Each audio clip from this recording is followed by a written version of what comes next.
Right. Hi guys. Hi.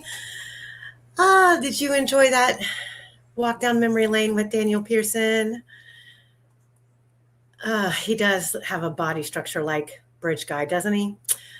Welcome to Case by Case. Hello, everybody in chat. Hey, Shiboogies. Hey, Osbrook Streets. Fun guys here. Four Pits. Tammy. Hello, everybody. Mother of Dragons. Critical Thinker. Everybody. Welcome in. Happy Sunday. Today we're going to kind of go all over the place. Not a Q&A like we did last week. You have to excuse me. I'm freezing today. But we're going to talk about meth labs.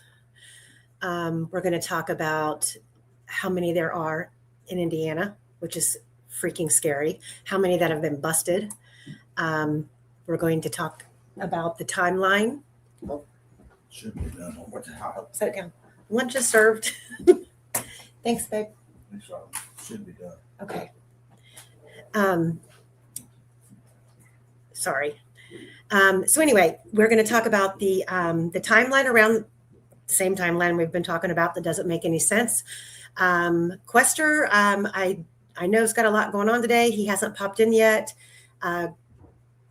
There she is.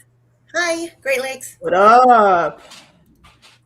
You can see the grass outside my house. It's amazing, guys. Is that what you meant by what's the green stuff? Yeah, I sent her a picture. I'm like, "What's this green stuff?" And she's like, "I don't know." I'm looking at the building. Yeah, because it's a green barn. Quester just let me tell him we're live. Yeah. So we're going to go over in volume 9 of the exhibit. Streets, can you check your Twitter DMs? I have a question for you that might come up. Help me with this live. Thank you. We're going to talk about. May continue. We're going to talk about a document that's in there that lists a lot of various people that were reported out there on the trails. We're going to talk about why the jury was misled to think that Rick Allen was really the only reasonable suspect that could have done this out there. And we're going to show you all of these other people who were left out. We've been down this rabbit hole before, but it's still worth talking about. And we've never really talked about all these different variants of, the people that were out there that are not really spoken of a lot. So, hey, Deanna. Welcome in, everybody. I'm waiting for Quester to get here. Fungi, you want to tell them a little bit about what you worked on and some of the stuff that we went over last night? I learned how to make meth. Sorry. That's a great way to open it right now. Yeah. I did kind of learn how to make meth, though. I didn't make meth, but I in theory, I learned about meth, a lot about meth. And the area that Delphi is in, it's a rural farming area. Well, one of the components of manufacturing meth back in the 2000s, early 2010s was this stuff called anhydrous ammonia. We're going to call it AA because I like to pretend that's, it's Alcohol Anonymous or something. I don't know. It just sounds more funny that way. No, but AA, and it's less, it's not going to trigger the YouTube people that I've already triggered, no doubt, by saying, let's make meth. Anyways, so there's this stuff called AA, and that's actually the stuff. Yeah, it's called anhydrous ammonia. So Four Pits just wrote it down in chat. An means like without, and hydrous is water. So it's searching for water. So basically it's really, really dangerous because it will basically go like it causes burns, one, and it can really mess up your eyes because there's moisture in your eyes and and that kind of stuff. So it's handled with care because it's a component that farmers who fertilize their crops will use. And like it has a legit use for like having these large scale tanks there. And there are a lot of places in Indiana, specifically in this area, the region that Delphi's in, that just have it, hanging around. And I looked into that this week, and I went through about 250 meth lab reports, so that's fun, right? And then I also, I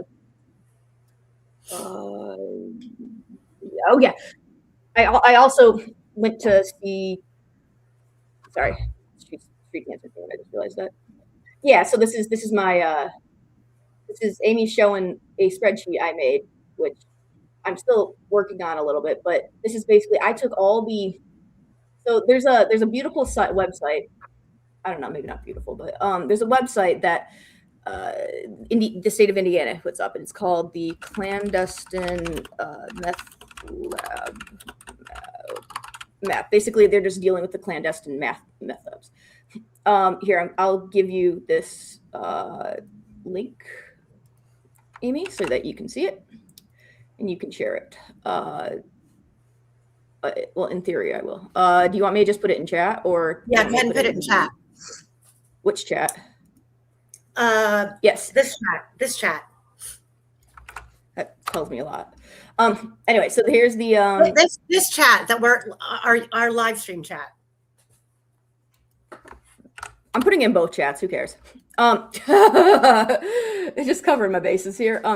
So just know, guys, that all of this is public information. Yep, I have taken zero non-public information. I am a public information connoisseur. So but don't sue me. My thought process is, in this case, when you're dealing with the level of corruption that we think we're dealing with, what would be besides the sex trafficking element of this case and the Dropbox and Keegan Klein, what else would anyone be benefiting? Insurance fraud, illegal activities that compensate, which would be drug trafficking, which means turning a blind eye to all of the plants in the area that had been broken into. Some of them more than once.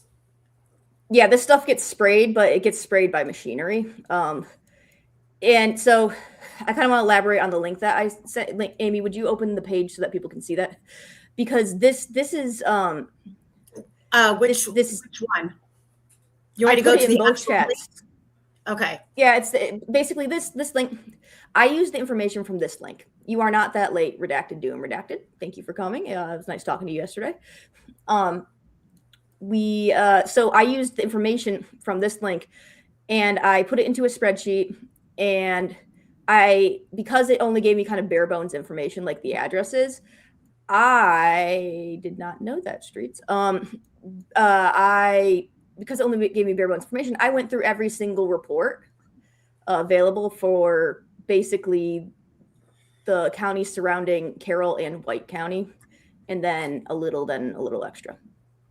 And what I did was I noted if anhydrous ammonia was found or not. Because if you scroll down, Amy, scroll down a little bit. Yes. Amy,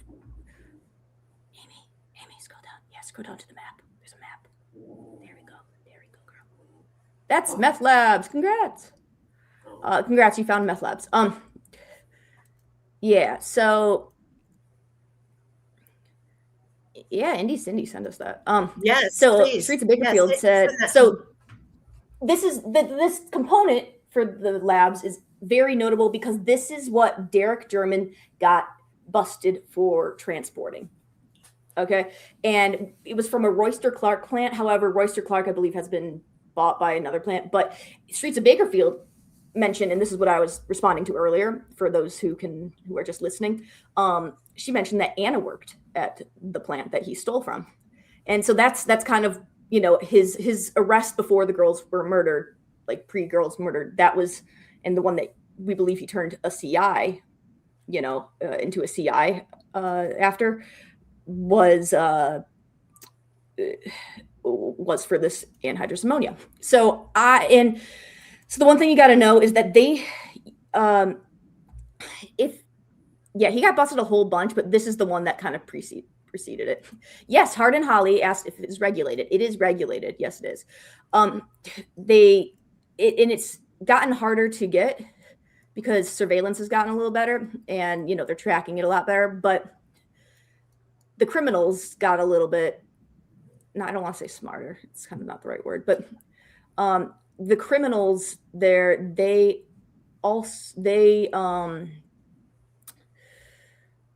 sorry, I was just opened up the link that Indy Cindy gave me. Here's my train of thought. They started using a different method, which is called the one pot method or the Birch method, which is named after the chemist that kind of, you know, created this. Yeah, it's regulated. But so this one pot method, it's a lot smaller scale. It's a lot smaller scale, and you can basically pop up a meth lab wherever, like for instance, in the trunk of a car. Let's talk about that's how CJ Palladino lost. That's how CJ Palladino lost an eye. Yeah. Yes. But so this one pot method's a lot smaller scale, and you can basically pop up a meth lab and have a finished product like within an hour, which is why they very much streets.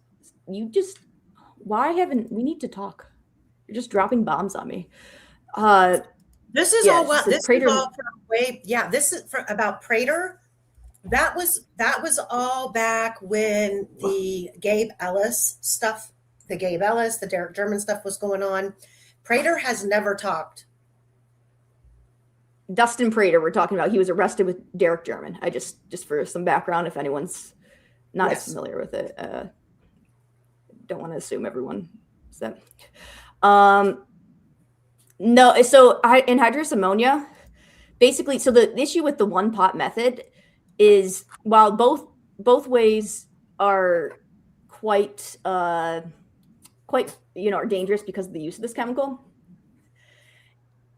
the one pot method is more dangerous because it has more of a potential for explosions and it just unstable. So it's kind of like comes with pros and cons, I guess.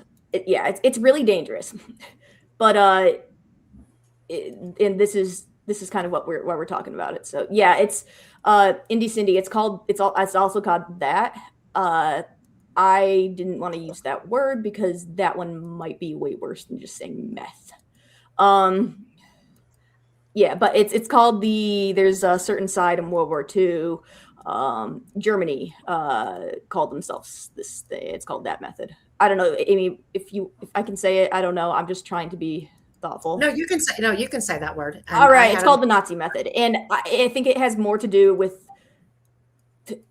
do with the fact that like who makes it. So it's not like just alluding to the fact that like white supremacists use this. It's alluding to the fact that this method sort of originated, I believe, around World War II era. Like it gained popularity in terms of like what they gave fighter pilots and stuff. Like, but it wasn't the exact same method or the exact same drug. It's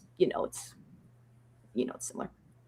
Anyways, so fun facts. Yeah. So I hope you learned a little bit about meth today. We're going to be going into more meth. Oh, look, it's Quester. We're talking about Quester. Meth. I learned how to make meth. Hello. Hello. Quester, you want to know how to make meth? I should just do like a to-do video. No, I'm kidding. I'm just kidding. So Skin Row, I love talking about history. So Skin Row said that's how the German soldiers could fly for 4 or 5 days straight without eating or sleeping. Yeah, that's basically the element of surprise. It had a lot to do with Blitzkrieg, but this also did too. So the fact that they were basically strung up and really, really, really high. And I mean, they still use it for like certain fighter pilots. Like I know they give Israeli fighter pilots like this stuff too when they want them to go like on certain missions. It's I don't know. It's kind of cool. Well, maybe not cool, but I'd like to thank whoever created amphetamines though, because I have narcolepsy, so I have like a legit need for them, or else I'll be falling asleep randomly in the stream is what happens. So, yes, Streets, there is a video of Hitler looking all tweaked out, and it's terrifying. Yeah, I use Adderall. Fun fact, I have to take it right now. So do we need to? Okay, am I done? Am I done showing the link? Yeah. Okay. Yeah, but you didn't even explore the map like I was hoping you would. But I mean, lack of. Well, we're going to come back to it. We're gonna explore the other map.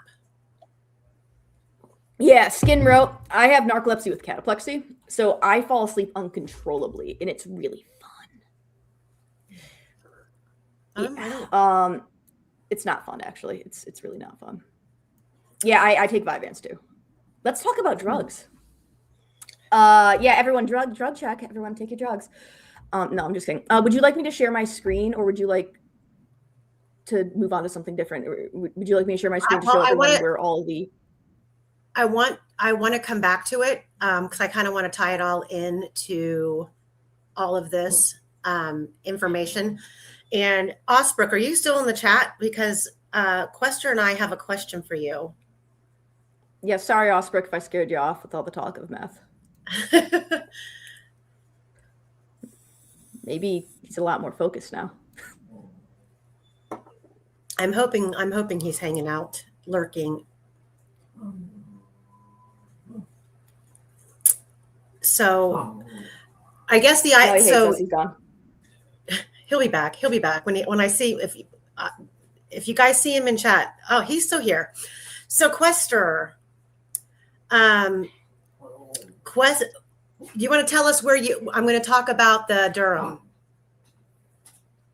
Okay. Do you want to tell Osbrook where you discovered it?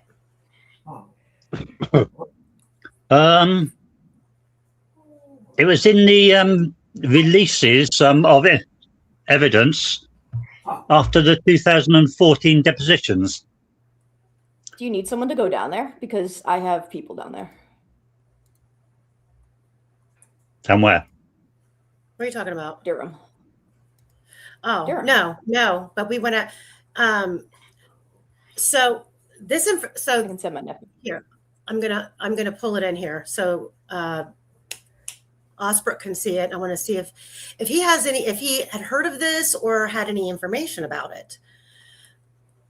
So Cecil apparently was asked, and it is in his deposition. Am I right, Quester? That's correct. Yes. Let me see. And I have Cecil's deposition uploaded in here if we need to pull that up. But this is the question, or this is a question that Cecil was asked, and we're wondering why. It says, was item 2003 ever in Durham, North Carolina? Which the 2003 would be is it 203 or 2003? I thought that was Libby's phone exhibit number. It says I presume they meant 203. 203.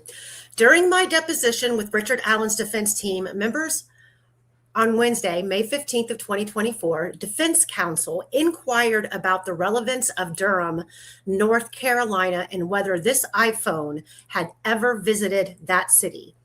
After examining the device, I concluded that Cellbright's physical analyzer had parsed this city and state from a Facebook notification email. No specific GPS coordinates were found. Neither were the mail nor Facebook apps were user enabled to have access to location services.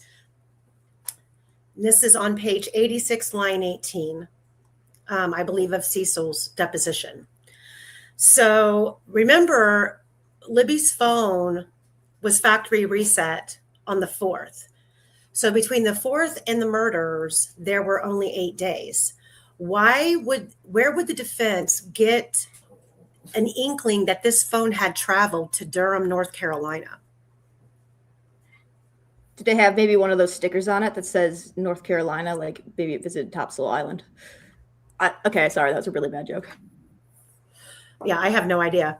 And I got a bumper sticker and I went down.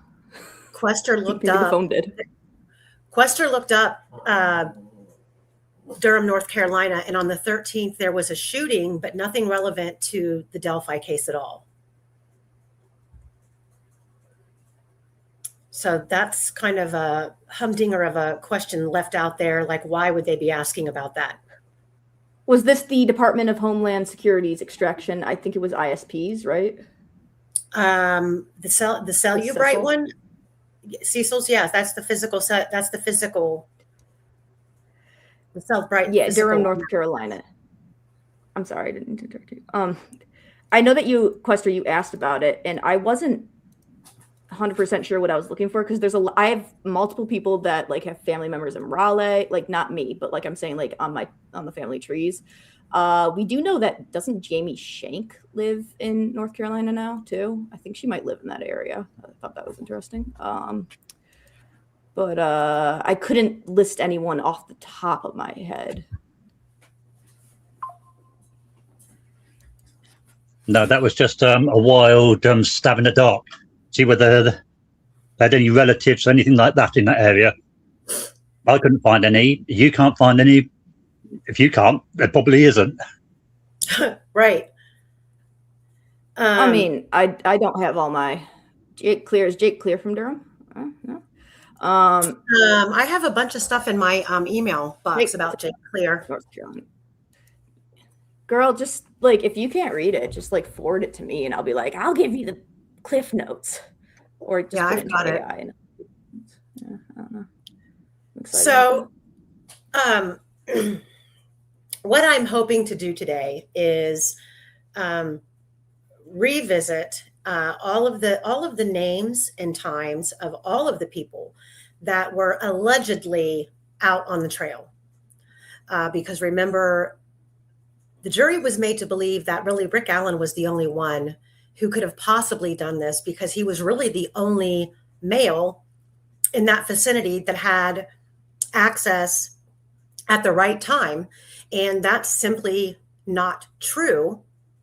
And there's no backing out of that idea when you look at all of the documents that we have, all of the eyewitness information, trial testimony, and now we can take the trial testimony and compare it against prior statements that were publicly made. Cheyenne, Shelby Hicks, Daniel Pearson, and I've even gone all the way back for reference, if we need to, all the way back to the very, very first Delphi Vault, where we dug really deep into Tina Rodell, all of the suspects that she called out being on the trails that day, all of her public Facebook posts, some of the Carroll County Sheriff's Department's posts, witnesses' statements about the screams, the cars that were seen out there. Yes. Indy Cindy just sent me something pretty interesting. She said that the DHS extraction was done in North Carolina with a new extraction method. They discussed it on RMM Live about a year ago. Oh, woman doing redacted was there. That cool, girl. You're everywhere. So I wonder. So then I wonder if they were stupid enough to allow the phone to capture that GPS if it was in Durham, North Carolina. Well, is Durham where their DHS, like, do we know if that's where the extraction site was? Like that, I guess that also matters too. Like we don't know. That's the Department of Quester, Homeland find Security. it.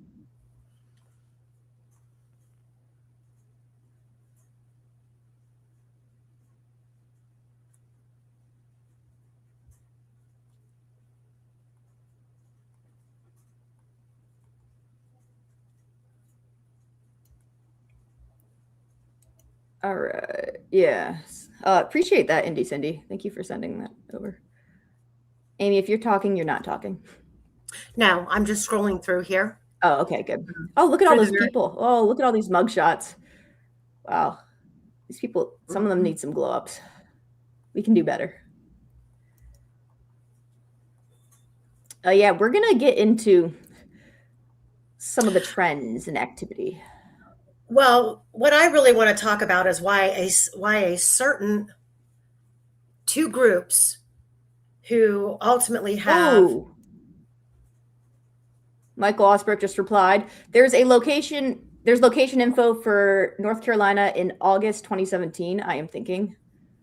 So did someone really fuck up? That would have been an extraction. Oh, someone fucked up because if that even got recorded as location, right? Mm-hmm. Well, That means it's clearly not new information. I don't go and watch everybody else's live. So if R&M covered it, great. Maybe this isn't new information. It was a good catch if it wasn't. And it's on my list of things to watch now. It does indicate that law enforcement was very careless with actual evidence. Also makes you wonder why Cecil didn't just say, "No, that's from an extraction." Yeah, he couldn't Google it. He didn't have Google didn't, available. Yeah, because he didn't answer the question in his deposition. He didn't. Are they allowed to not just not answer questions in depots? I don't know is an answer. Really? And it's one of the most common answers in this case that law enforcement gave during interviews and depositions. I don't know when they did in fact know. And I mean, when you look at the amount of people, like this group right here that I have on the screen. Now this is from Kokomo. These are Kokomo people, but who all dealt with they all dealt with meth labs. This group right here was affiliated with Sons of Odin. Did you see what Michael just said? What did he say? Michael Osbrook says in chat, there's a hotspot set up in the phone on September 2017, for Christ's sake. That can't happen accidentally, guys.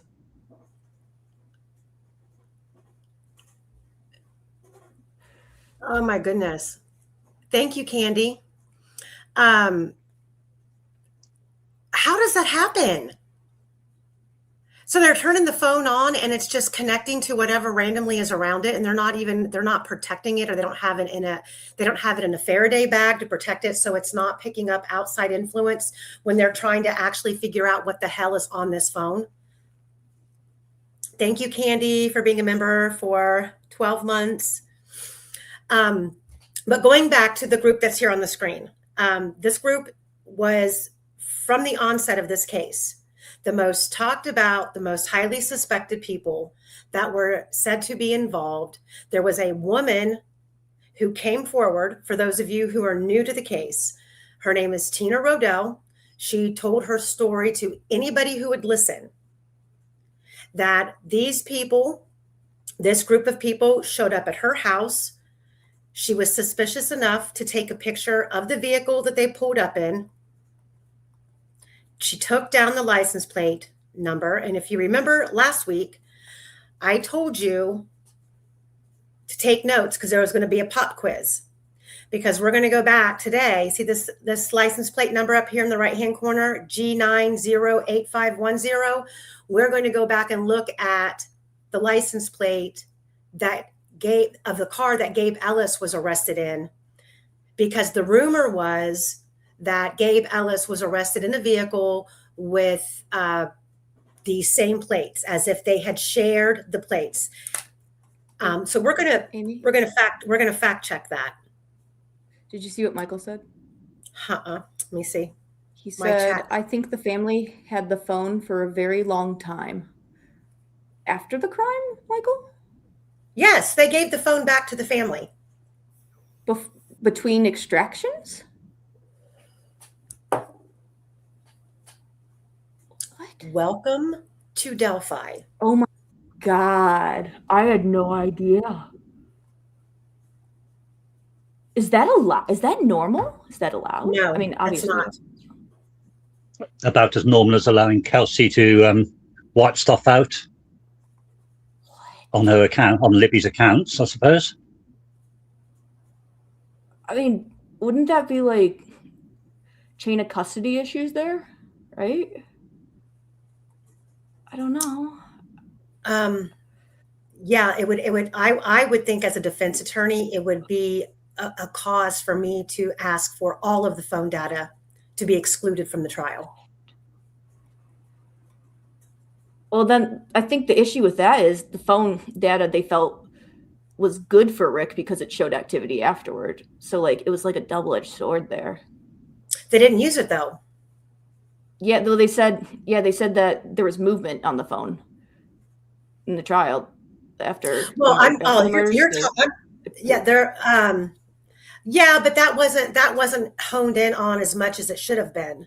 I mean, personally, I mean, we have dove into this phone data viciously for weeks on end, and I know that some people think that it's not necessary. I disagree, because the digital forensics in this case can either include or exclude Rick.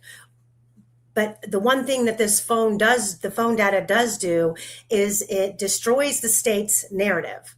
Whether we can prove exactly where the girls were, we can't prove that the girls were with this digital device. And the timeline and the narrative that the state gave us, they don't coincide with one another. So the data is important. However, the timeline alone and those coming and going from the trails that day is unfathomable. I mean, the one question that I want to ask is, why do these two groups of people, you got the group here, this Kokomo crew, who conveniently, there is a property owned by Tyler Joe French's stepdad that, based on my research, I can never find him ever physically using that address as a home address. He's listed as the property owner, but this to me is more of a hunting shack, possibly a mini meth lab. There's two buildings on the property, so I'm not sure. Well, I'm talking about the one that's on the water, where the canoe can easily access to get to and from, because we do know that there is video footage of this group of people on the 12th, early morning hours of the 13th, in the middle of the night, coming and going from this property. Now, of course, that doesn't make them guilty of anything other than teenagers running amok in the woods, but it does show that they were out there and they were coming and going on the deer cam. And it was said that they were out camping by the bridge and they were out making meth by the bridge. Tina Rodell came forward, exposed all of these people, and even when the car pulled up in her driveway and she felt there was something suspicious and she wrote down the license plate number, she called Tobe Lesenby and told Tobe Lesenby, I think they're up to no good. I think that they've got drugs in the trunk. They're supposed to be going out to the bridge. He did nothing. This is all, if it's all public. She's put it all out there. And since then, she's just stopped talking because no one believed her. And for me, everything that was said in the very early days of this case is what we need to go back to. The case has literally snowballed out of control. So you have this group of people. Then we have the Monticello crew. The Monticello crew would be Cheyenne, Shelby Duncan, Shelby Hicks. You've got Daniel Pearson with these people. You've got Sheena Dillon throwing shade all over the place, saying that the Palladino boys were out there and were involved. So we've got these two facets of groups and converging on the bridge. And with the Monticello people, they're converging on the bridge within an hour of the most prolific homicide Indiana has ever dealt with. Or I would say homicides Indiana has ever dealt with. And we know now that their stories don't add up. We know now that certain people didn't arrive together. They couldn't have arrived when they said they did. They were there when two little girls were being supposedly trekked across a creek, more than likely nude and being unalived within 50 feet of the shoreline, and no one's seen or heard anything. But yet Cheyenne and Shelby are supposed to be crossing the bridge as this is taking place, getting to the south end of the bridge and using the restroom. Not to mention, one of the girls didn't have clothes on and pale skin against, dark leaves of wet, damp leaves. That's, it's impossible. And she was wearing tie-dye shirt, and that was in the water. So you would have seen the tie-dye shirt. If you were searching the creek, it's hard to miss. So here, and here's the thing, and and we can't forget Ron Logan. We can't forget the search warrant. We can't forget Reese Davis's story, which I do believe Ronnie. that he was. Hey, Michelle. We can't forget any of that. We know that the FBI said Ron Logan's phone pinged out there at the crime scene that evening. We know that the FBI thought that Ron Logan's phone pinged around 2:08, 2:09 p.m. near the bridge, which puts him right there in the middle of all of these people. You've got David McCain walking across the bridge. He testified that he was on the bridge for 30 minutes. Fungi showed you last week.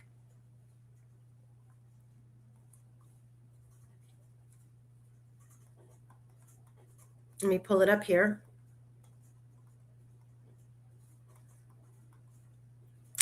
This image right here of what digitally she could make out in the foreground behind Abby. And if we need to pull this up and go over it again before the end of the show today, we can. But there's all these people. You all saw the process I did to make that live. Like I did that live to get where that black and white image is. I want to be completely transparent if you get, so I didn't use any fuckery. And Quester pointed out how you see bridge behind them, and the barrier is still yet another 50 feet in the foreground from the edge of the bridge. So this is not the barrier that we're looking at. So who are these two individuals? Which then takes me to this post, which we haven't gone over this one for a long time, but this is another one to add to the pot of effery. I too saw a picture on February 15th that had two guys coming across the bridge about halfway, but they stopped and looked back when they saw the girls were going to take a picture. My girlfriend showed me the picture on her phone, but when I got home, I couldn't find the pic, and my girlfriend can't find it again since then. The post got deleted, but that doesn't mean that they can't go back and see the pic, even if it was deleted, right? I am no way at all a computer expert, but worth checking out, I would think. February 15th is when we saw the post, but don't remember who had posted it, or my girlfriend would have already called it in. What I don't understand is that the police only show one person on the bridge, but not both. makes me think that is why the police won't share the part of the video of the guy coming across the bridge to them when they said they took the pic of the girl off the girls' video. I thought that they had shared the part of the video of him then coming towards them, that maybe we could tell who it is by the way they walk.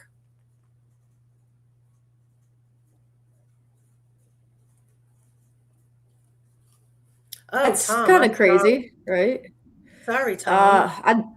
Do you have the unredacted version of this? Because it'd be awesome to get in touch with this person and ask them, hey, I was do. one bigger and was the other smaller?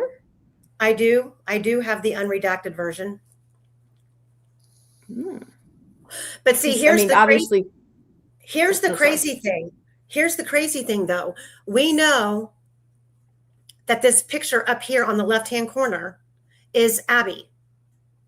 It's a still shot from the video, and we have BG behind her. There's two more people back here. So that's two more people who have never came forward and said, yeah, we might have saw, we couldn't see who it was, but we saw people at the other end of the bridge. Oh, Tom, sounds like my nephew. I'm sorry. Amy, yeah, like, and I think the biggest part for me is that given the facts of this crime, we know that, like, I feel like this is a fact that you couldn't have committed this crime with one person. That's just always been my opinion. Well, and if you've got, love you too, Tom. We're always here for you, and I'm here for you if you need to talk. I had a nephew who went down that road. But what's interesting is how quickly, like, if I'm just throwing out scenarios. So you've got Abby and Libby down here at the south end of the bridge with the person who is walking behind them, maybe a friendly figure, someone that they've already encountered, or someone that's familiar to them. Guys, down the hill. They go down the hill. Okay. What about these other two people in the background? Well, we know that this trail right here would have been a much faster get to the crime scene if they would have simply turned around, started walking back up the trail and turned right, which would have taken them right into here.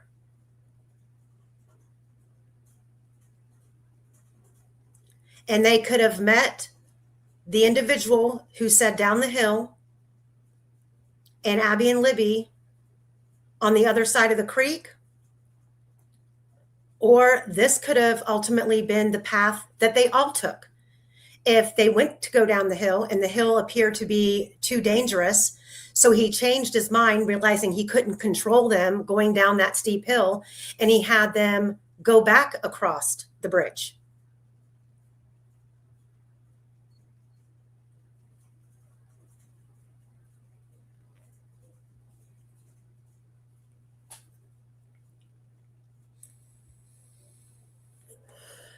Well, are any of these witnesses part of this group?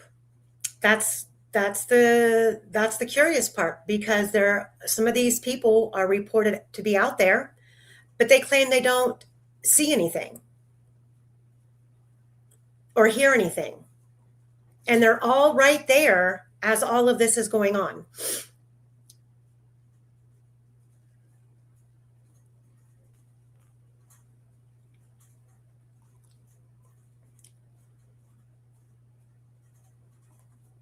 So here, okay. Yes, I do. I've always said that I believe that Ron Logan's property was used.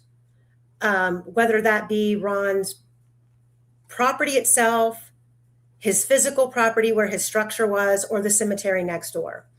I believe that was the only exit that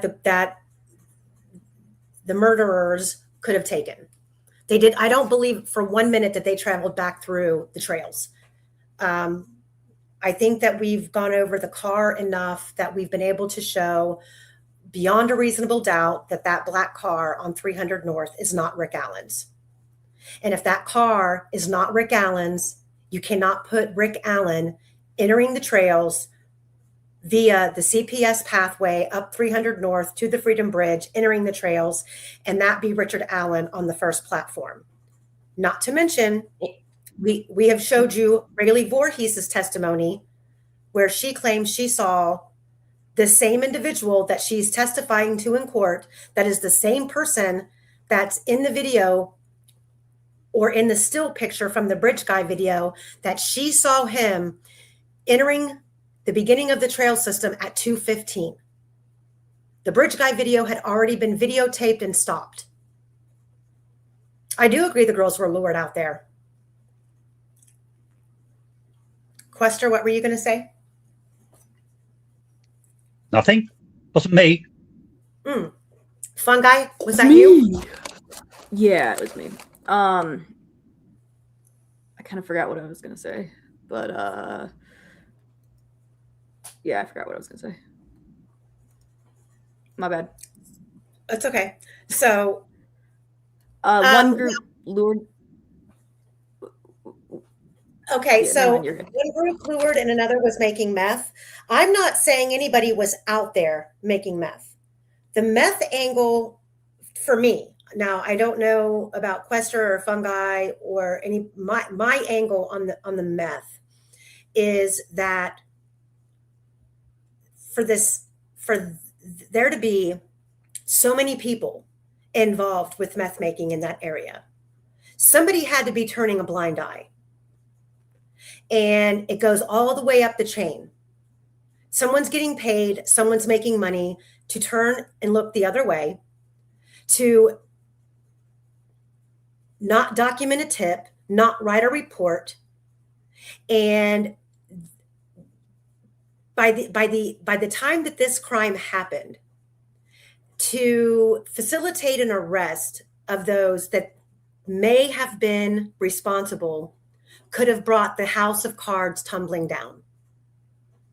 And when we have accusations that Derek German was purchasing large quantities of ice and then not paying for it, and I mean, you're talking, it's reported to be about $100,000. Now, people have killed for less.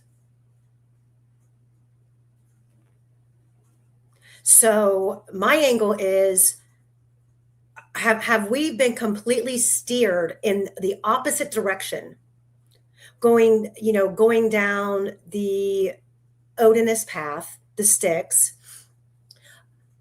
Did law enforcement, those involved, lead the department down the wrong path?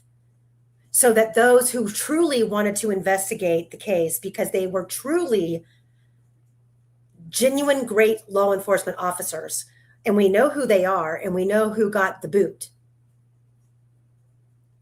for attempting to investigate.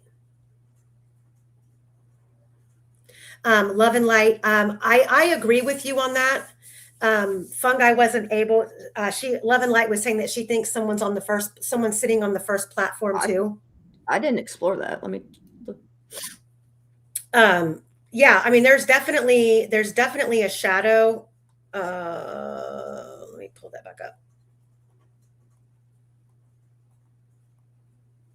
I still got the Da Vinci open from last time. If you want me to share my screen and we can look at it. Leave it open, because we'll go back to it. There was no bench on the bridge. There's never been a bench on the bridge. Right. So before we talk about the Monticello people and the Kokomo people, let's talk about all of the people that the state felt the need to document and turn over as discovery in volume 9. Quester, do you want to read it, or do you want to talk about it and then I read it? It's up to you. No, I'm quite happy with you reading it. You're pretty good at doing that. So Quester has made a great little graph here that we'll go back to. So if you're seeing it on the screen, go ahead and screenshot it if you want to look at it and dissect it more.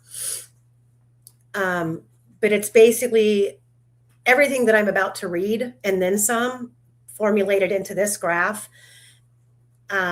And some of it comes from this document that I'm about to read that is on page 97 of volume 9 in the packet of exhibits that were released. And this either follows or precedes in these exhibits Betsy Blair's deposition. It says, as Blair is leaving, she noted a vehicle parked in an odd manner at the old Child Protection Service building. She said that it was not odd for vehicles to be parked there, just odd that it was backed in near the building. She said the vehicles often use the south end of the parking lot, so they are closer to the trail to get to the Freedom Bridge.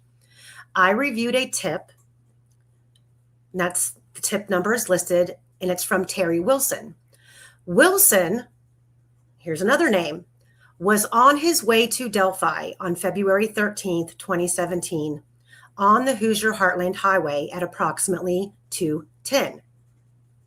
He observed what he described as a purple PT Cruiser, or a small SUV type vehicle parked on the south side of the old CPS building. Wilson said that this was backed in as to conceal the license plate of the vehicle. During their interviews, both Blair and Wilson drew a diagram and had the vehicle they saw parked in the same general area and manner. Well, the interesting thing about that is they both described two completely different vehicles. Wesley McWhirter told ISP Tim Kendall in an interview that he remembered seeing a smaller dark colored car parked at the old CPS building on 300 North. He described the car as possibly being a smart car. McWhirter works at the Hoosier Harvest Store, and he is seen leaving work at 2:28 heading towards the CPS building. So we don't ever see McWhirter, we don't see Wesley leaving the Hoosier Harvest Store camera, but apparently his vehicle is seen leaving work at 2:28. David Ross Riley advised that he came to the trailhead from the east. As he was passing the cemetery, a newer silver or gray car turns out of the cemetery. We have identified that as Frag Coghill. He is on the video at 2:25 going eastbound towards the cemetery. And at 2:30, he's seen going westbound, leaving the cemetery. So Riley parks at the trailhead at approximately 2:30. He is the only vehicle there. Riley walks the trail across the Freedom Bridge with his dog and back to his vehicle. When he gets back, he observes vehicles parked belonging to Shelby Hicks, White Impala, and David McCain, Tan Accord, and Riley is on video westbound leaving at 2:55. Do you guys hear that noise? It's all in your head. No.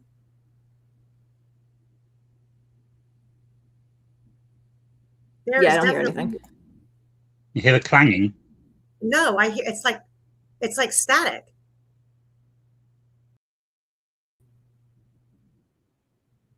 Do I have a video? Wait a minute. I think I have a video playing. Hold on. It's all in our head, guys. It's not.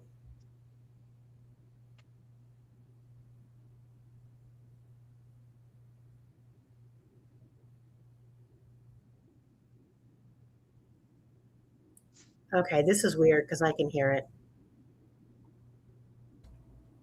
Do you have volume mixer? Open up the volume mixer at the bottom of your screen and then see what's if there's anything making noise down there, because it should allow you to see like each of your programs.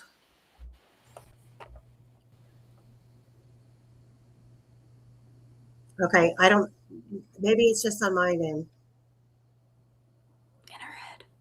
Jesus, that's annoying. I can hear it. Let me see.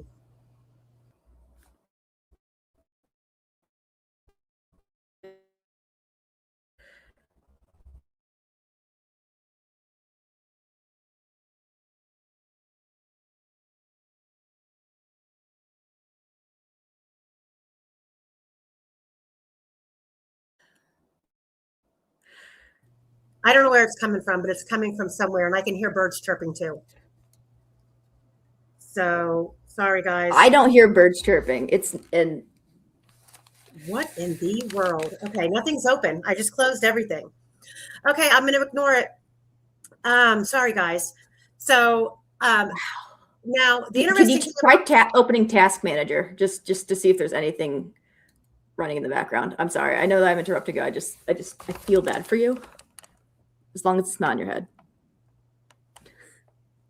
I'm looking.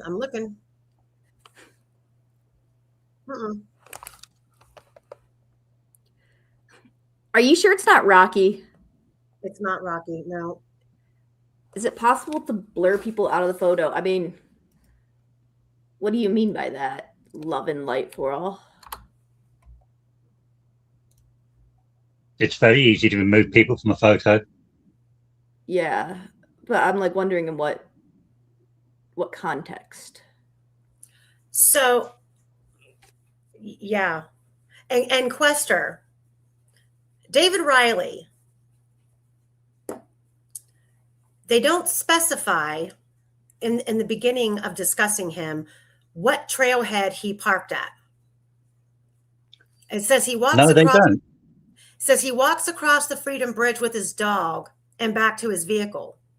When he gets back, he observes vehicles parked belonging to Shelby Hicks, a white Impala. Well, our understanding is that Shelby Hicks parked at Mears, and she parked on 300. That is why so many people were witnessing a white or a light colored vehicle with paper plates, because Shelby Hicks drove a white Impala with paper plates. And David McCain drove a tan Accord. So he's claiming that he sees two cars belonging to Shelby Hicks and David McCain. That would indicate that he parked at the Mears lot. So now we have, and this is a state provided document to the defense. So we now have David Riley parking at the Mears. We already have Shelby Hicks there. We already have David McCain there. Why aren't these vehicles described by Cheyenne when she gets there?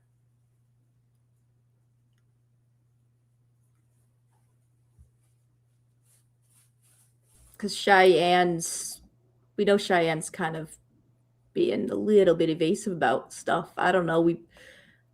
Okay, now I don't know, something about her stories never rubbed me right. Look at the time. And Quester asked me, is this possible? Could you walk from Freedom Bridge to Mears and back in 25 minutes? Yes, you could. Walking, you wouldn't be running and you wouldn't be like speed walking, but you would be walking at a brisk pace. You could do it. But the problem with this right here is the same problem that we see throughout this entire case. You've got Riley parks at the trailhead at 2:30. He is the only vehicle there. When he comes back, there's at 2:55, we have Shelby Hicks there and David McCain there. Jump down, David McCain is observed arriving on video at 2:44. Why didn't David Riley see David McCain? David McCain is an older man. He would have had to have parked at the Mears, gotten out of his car. He would have just been turning the corner on the trail heading to the Monon High Bridge when David Riley is approaching with his dog to go back to his car. How do none of these people see each other? Maybe the times are wrong. Anyone find it really interesting, though, that David Riley, the vet that he went to that day, was the one that Richard Allen's wife worked at? I've always found that was fun. Just interesting coincidence. And what was Fred Coghill's excuse for coming and going from the cemetery like that? He did have, there are some relatives that he had that did pass, I believe, like in the last couple of years, and it was like one of the like did pass like in February, I believe. So like it might have been like, maybe it was like the anniversary of the death or something, I don't know. But can we verify that? I mean, because he's seen coming and going twice. Yeah. No, I mean, like, I don't know if that's the reason, but I'm just saying that's a possible reason. Like, there's reasonable, like, there's like a reasonable plausibility of that. It is reasonable, but then you look at the times, between 5 minutes, him going past the Hoosier store and returning. That gave him 5 minutes to drive from there to the cemetery, go to the burial plot, put his flowers down, go back to the car, and drive back to the camera. That's pretty tight. Would you do that for 5 minutes if you were visiting a grave? Really just depends on if, like, I'm literally just dropping off the flowers, or maybe I'm just checking to make sure that something's not knocked over, because they did have some issues of vandalism in cemeteries around there. Could also be like just replacing the flowers. I don't know.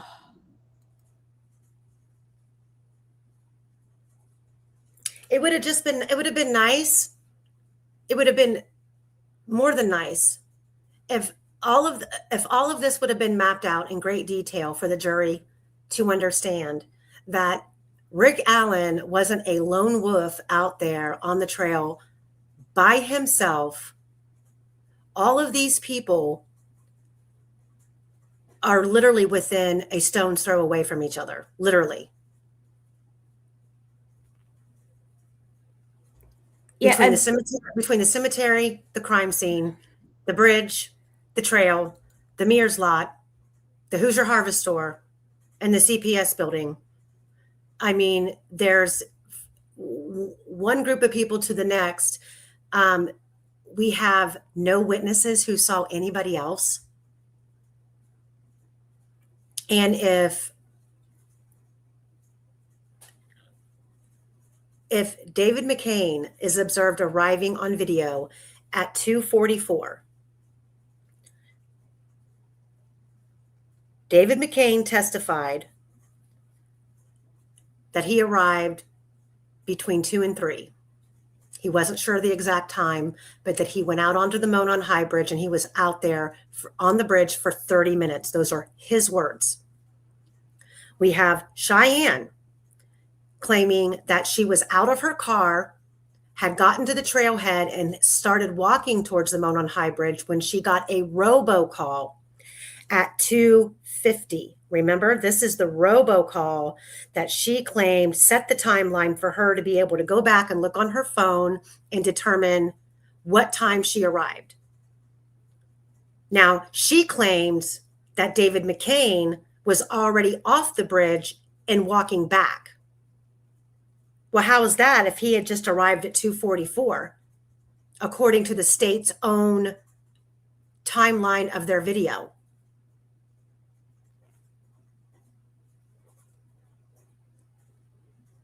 That's a problem. And that's an easy problem that any defense attorney can solve.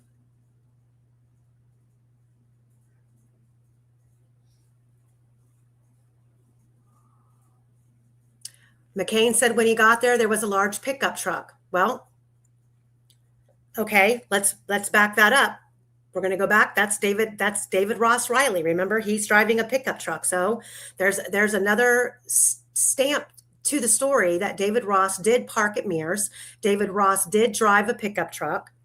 And David Ross had arrived at, let me see, 2:30. So David Riley had arrived 10 minutes before David McCain did.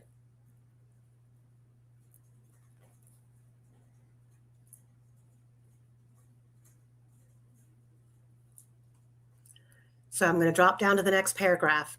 David McCain is observed arriving on video at 2:44. McCain said that there was a large pickup truck parked there when he arrived. McCain also said that he saw a white station wagon type car when he arrived. So we have a dilemma right there because we know that there's two people who are affiliated with white cars. One being Shelby Hicks, a white Impala, which is not a station wagon. And then you have Derek German, who's driving a white Subaru that resembles a station wagon. But 2:44, isn't that too early for Derek German to have been at the Mears lot?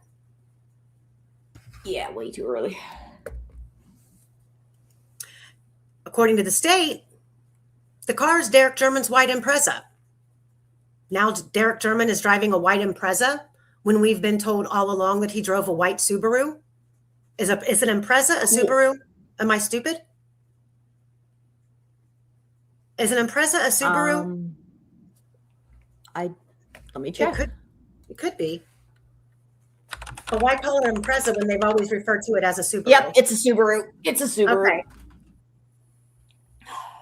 So there we go. Mystery solved. So now we have David McCain said he walked to the hub or the Niches Bluff.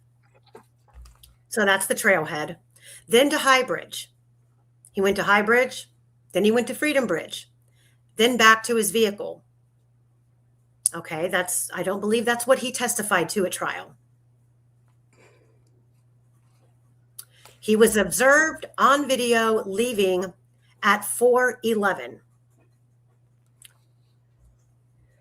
Oh, that's late.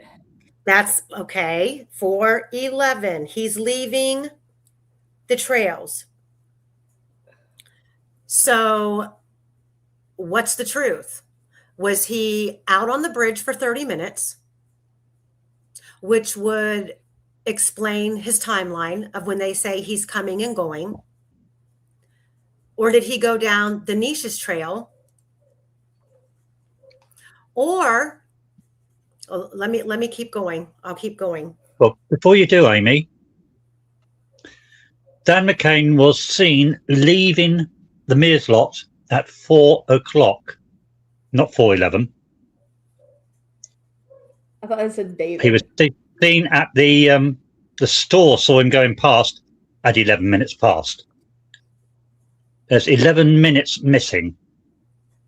During that time, the Muddy Bloody Man episode occurred, didn't it? It did. Was he the one who gucked up thinking his out knee? if I was to think out loud, Dan McCain fell off his bike, hurt his leg in the cemetery. He and his brother FSG had walkie-talkies. Here's good old Dan McCain that night at a meeting with his bandage up bloody knee.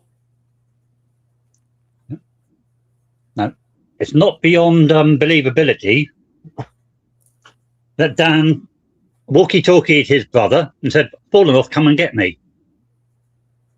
Dave leaves at 4 o'clock, turns right and goes to the cemetery, picks up his brother and the broken bike, turns around and comes back. Then it's seen going past the store camera. That would explain the 11 minutes, wouldn't it? It sure would. And it would It also go ahead. Go on. Sorry. No, it would also explain the Muddy Bloody Man.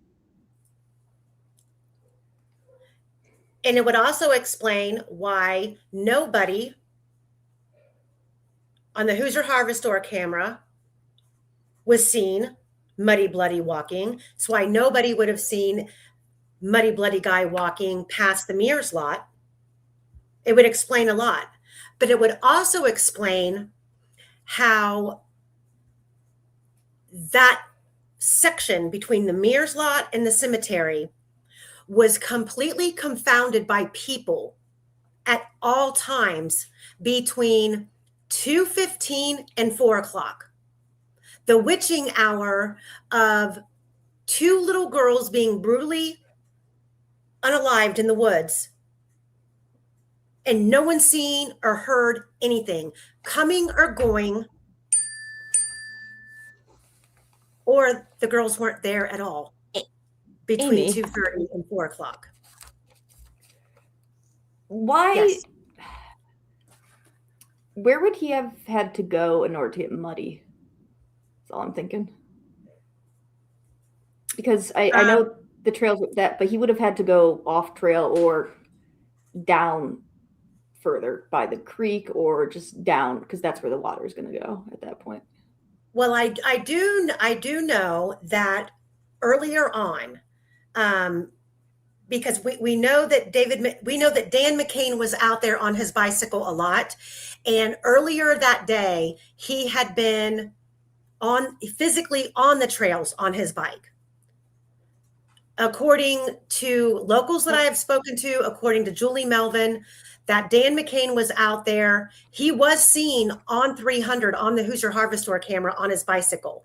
It's talked about in the local, when all of the locals were brought in for Hannah Shakespeare's documentary, and they were all talking. They were all talking about how it was well known that Dan McCain had been out there. So if he would have went down, if he would have attempted to go down the Niches Trail on his bike, and you have to remember what the trails look like today isn't what it looked like back in 2017. Yeah, but would it have caused him to be that muddy? Is all I'm thinking. Like, I guess I don't bike a lot, so I'm just, anyone in the chat, do you bike a lot? Well, Osbrook has a good point here. He says BG was muddy from going up the bank out of the creek, but the girls aren't, right? Right. Yep, that's correct. Quester, if you have this isolated picture, because I have this in a PowerPoint, so it's smaller. If you have the isolated picture of Dan McCain, just based on and I'm no professional bike rider, but when you fall off of a bike, you skin the front of your knee, you skin below your more so on your shin, either or. Your elbows. Or in your elbows. You don't have a horizontal cut above the knee. That looks more like he ran into like a gravestone or something, you know, like, I don't know, or fell and sliced his leg on like a stick that was protruding or something.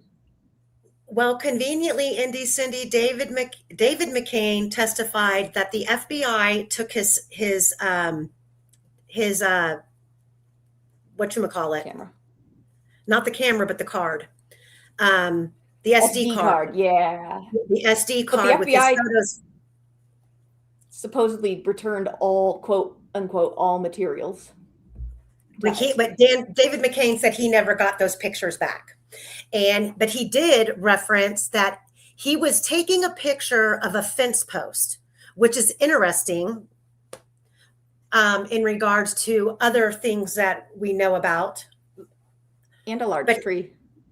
But someone fiddling or taking a picture of a fence post, and there was reported a car in the background, and he was asked about the vehicle in the background.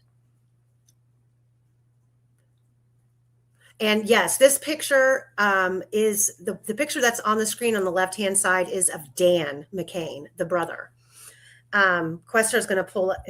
Quester, are you looking for that? Where would fence post? I'm trying to think of where a fence post would be even. There So are I'm fence trying to figure it out. posts. There are fence posts out at the edge Freedom at Bridge, 300 right? meters. There are fence posts, I believe, across the street, and kind of like happenstance down 300 in between the Mears farm and the CPS, because there's residents on the, like if you're heading towards the CPS, if you're leaving Mears, there are homes on the left hand side. But and this is not saying that David McCain and Dan McCain were involved. What we're doing is we're showing the amount of people directly in that area at this time that weren't there briefly, who should have seen or heard something. And we're just showing you collectively how many people it was. And when I go back to David McCain, David said that he saw a large truck parked there when he arrived. McCain also said that he saw a white station wagon. We just talked about that. The truck, now here's the state again, coming in and reiterating who all of these vehicles belong to. The truck is David Riley in his Honda Ridgeline, and they're saying the car is Derek German's, white Impreza. Well, Derek German must be there very, very early. McCain said that he walked to the hub or the Nisha's Bluff, then to High Bridge, Freedom Bridge, and then back to his vehicle.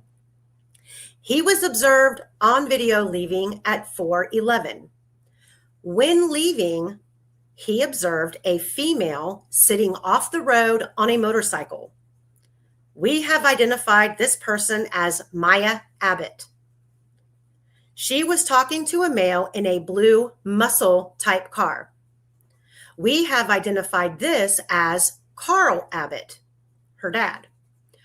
He also observed a male wearing a bright orange shirt.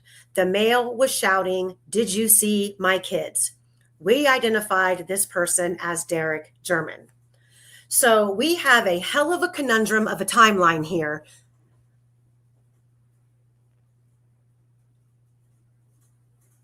That doesn't add up. Next, Shelby Hicks and Daniel. I've sent you the picture, Amy. Okay. So for those who haven't seen it yet, I'm going to pull it up for you guys.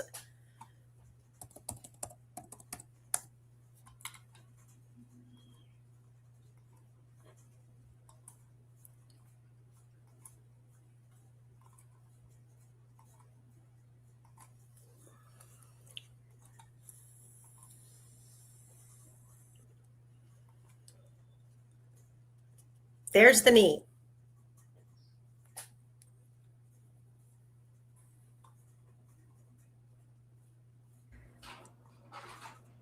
I mean, wouldn't you? I mean, maybe you wouldn't.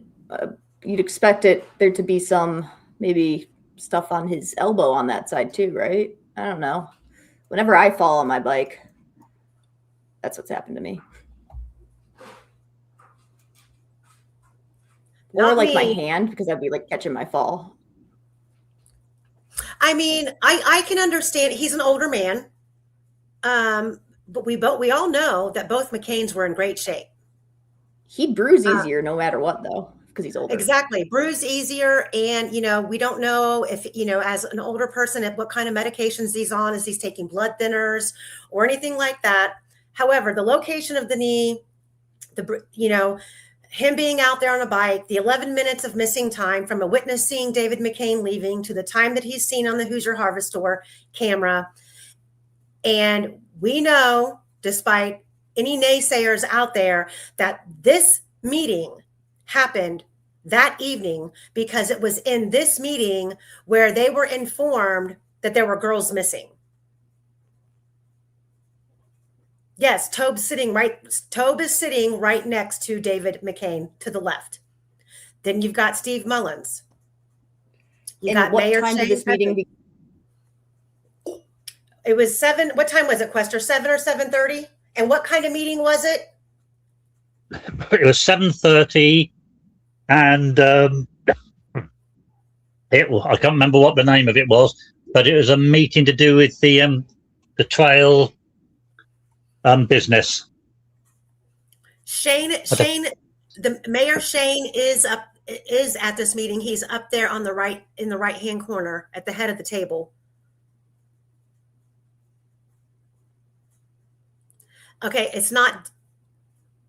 So, Indy Cindy said, "Why is Cheyenne and Dan's right leg bleeding?" Yeah, because some people think I don't necessarily believe it's blood on Cheyenne's jeans. I think it's a patch. So I'm sorry, Quester. That meeting was at 7:30, and you said it was what? It had to do with what? Yeah, it was 7:30, and it had to do. I can't remember what it is. I'd have to look it up. But it wasn't a council meeting. It was to do with. No, not a council meeting. There wasn't a council meeting that day. So, but it had to do with the trail and something about that. I can't remember what it was. The trails, like these trails, the trails that of interest. The overall trails that the McCains had their watchful eye over. Yeah. We have it. We have what it was. We have the documentation of what it was. Look at the safety digging it out. Yeah. Okay, so let's go back to finish reading this. So down at the bottom, last paragraph. Shelby Hicks and Daniel Pearson are observed arriving on video at 2:48. Write that down, everybody. 2:48. They park at the trailhead as observed by McCain. Pearson said there was a white Subaru, 4-door station wagon car, and another dark colored car. Really? Now we have two more people, or not two, at least Daniel Pearson saying that there was a white Subaru, 4-door station wagon car, and another dark colored car at the Mears lot. And this is them arriving at 2:48. Hicks described the two vehicles as a light colored, longer vehicle and a brown, smaller car. Those vehicles would have been Riley's and McCain's. Pearson said that he passed an older male just past the trailhead where they had entered. He described someone we identified as David McCain. Pearson said that the man had a camera and may have took a picture of him and Shelby. Pearson said that he saw another man that did not stand out to him that had a black dog at approximately 2:54. Is that Riley or Maz? That would have been Riley. So okay. In all of this, we now have David Riley. We now have Fred Coghill, Wesley McWhirter, David McCain, Shelby Hicks, Daniel Pearson. Who don't we have?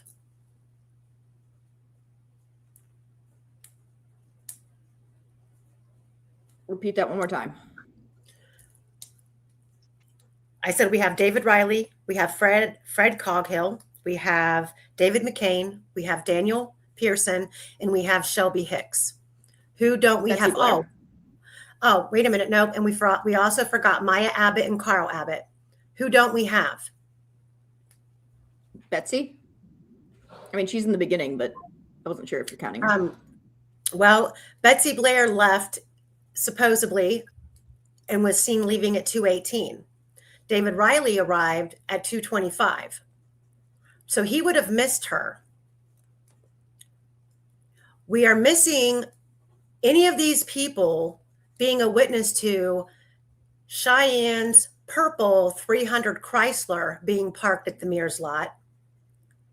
We are missing Cheyenne's arrival in her robocall at 2:50, who is walking to the Monon High Bridge, gets the robocall at 2:50, and when she arrives at the Monon High Bridge, she claims Shelby Hicks and Daniel Pearson are already there.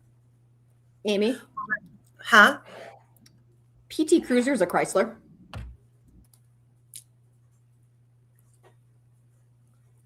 But it's not a 300. But I mean, Hang on. you said it's the only other purple car, so Well, but that's where I'm going with it. It could, yes, but it wasn't seen at the Mears lot.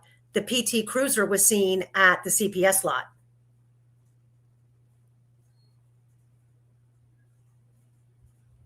Amy. Yes. Right, it says in the last paragraph, these vehicles would have been Riley and McCain. Number one, no, it would not. Neither vehicle fits theirs. Neither described vehicles fit theirs. But I'll tell you who these vehicles they do fit.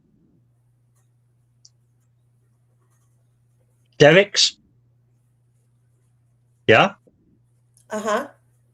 oh dear. And the second one, a light car, a brown smaller car. You mean perhaps a tan car? A tan Honda? Yeah, the one that Tara owned, and apparently Josh Lank was driving. Oh, that was it. Wasn't that a Nissan? I think it was, yeah. She owned an Acadia. Yes, but her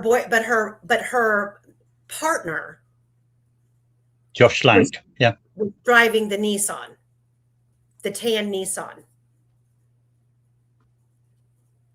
But didn't Yep, they he arrived in that. say that? Okay, yeah, no, you're good. Thank you. Remind me, and I'll pull it up because I do have episode 1, 2, and 3 of the Delphi Vault pulled up with those screenshots where Tara lists the cars that were there with the family that day that she posted on Facebook. And Like she's spreadsheet cars. yeah, but we don't have Cheyenne here. No. Josh Lank was supposed to have arrived at 4 p.m. in a tan Nissan.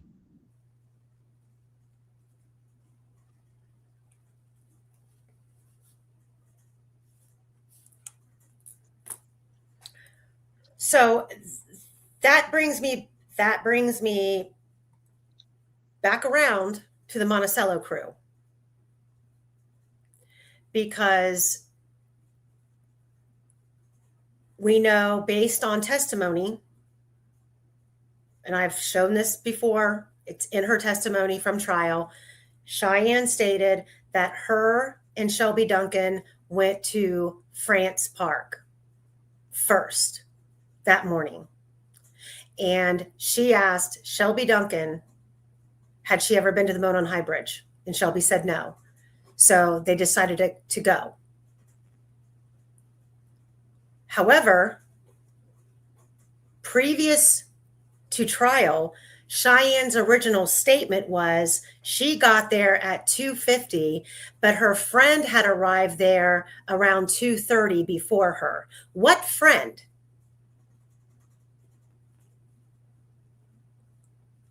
Because if Shelby Duncan had never been to the Monon High Bridge, if she drove separately, wouldn't she have followed Cheyenne from France Park to Delphi and park at the Mears lot? Wouldn't that have added an extra car?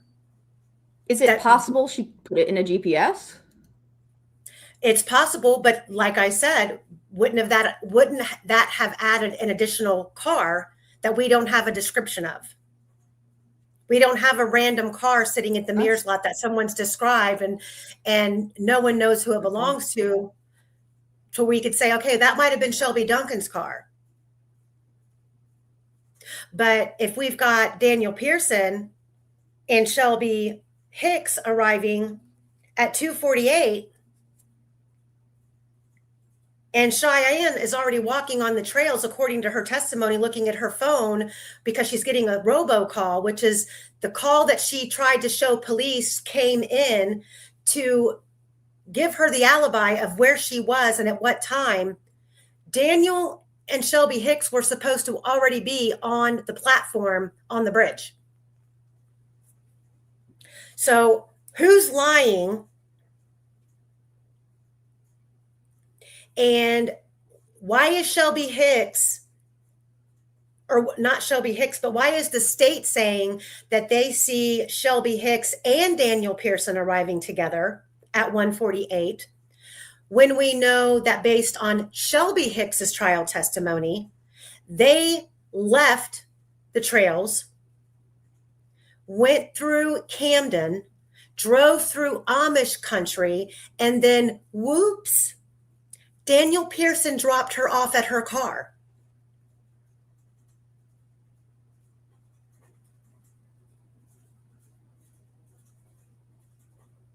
I had Dave McCain as a, is it black or blue car? Did I get that mixed up with Betsy's maybe?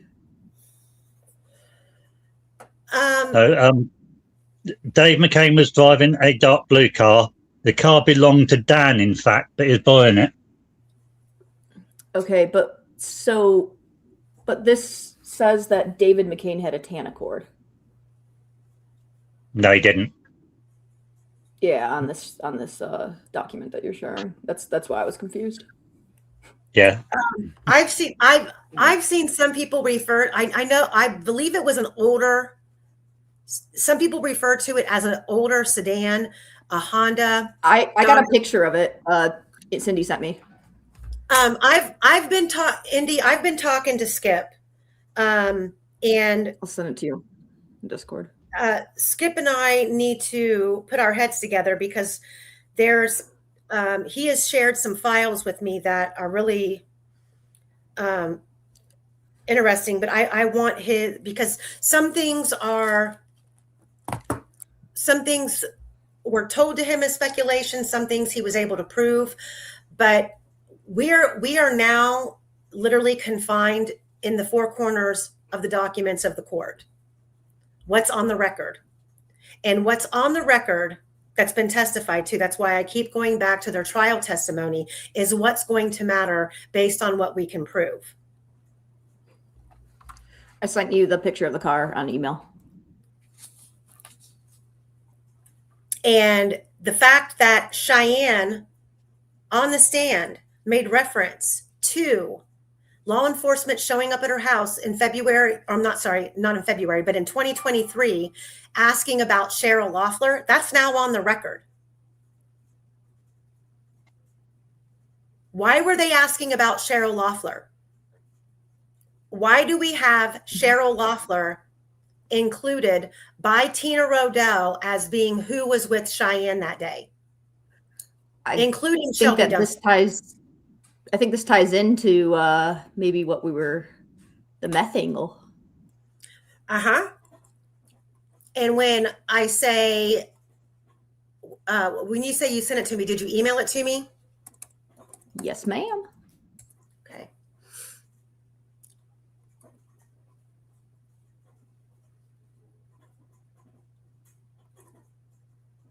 Whose car is this?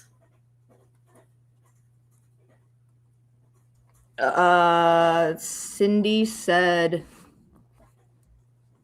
sorry, I'm grabbing this. Supposed to be a tan Honda of McCain's, supposedly. I don't know, but that's why I was asking.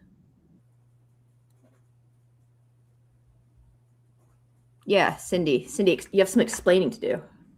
I love Cindy so much, by the way. Shout out. If you haven't checked out Cindy's channel, please check it out.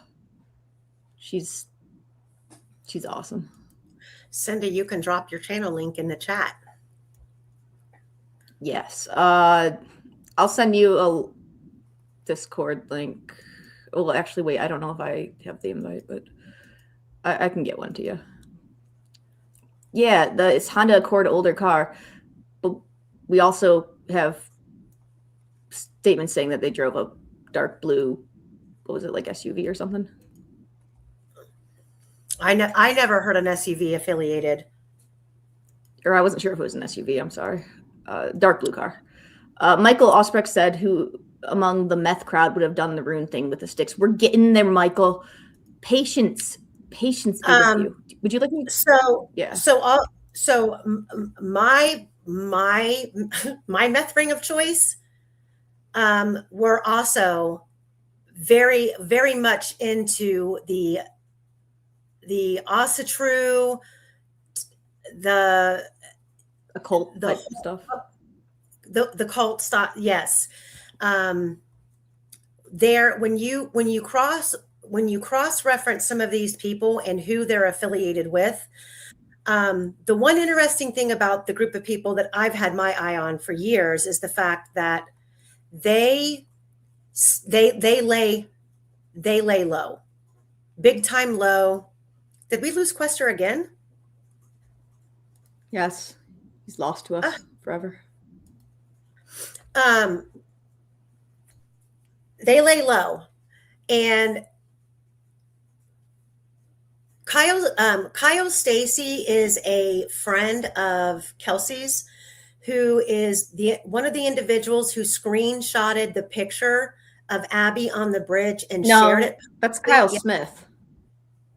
Oh, you're right. Who is Kyle Stacy's a Odinist dude who's associated with the Kokomo crew.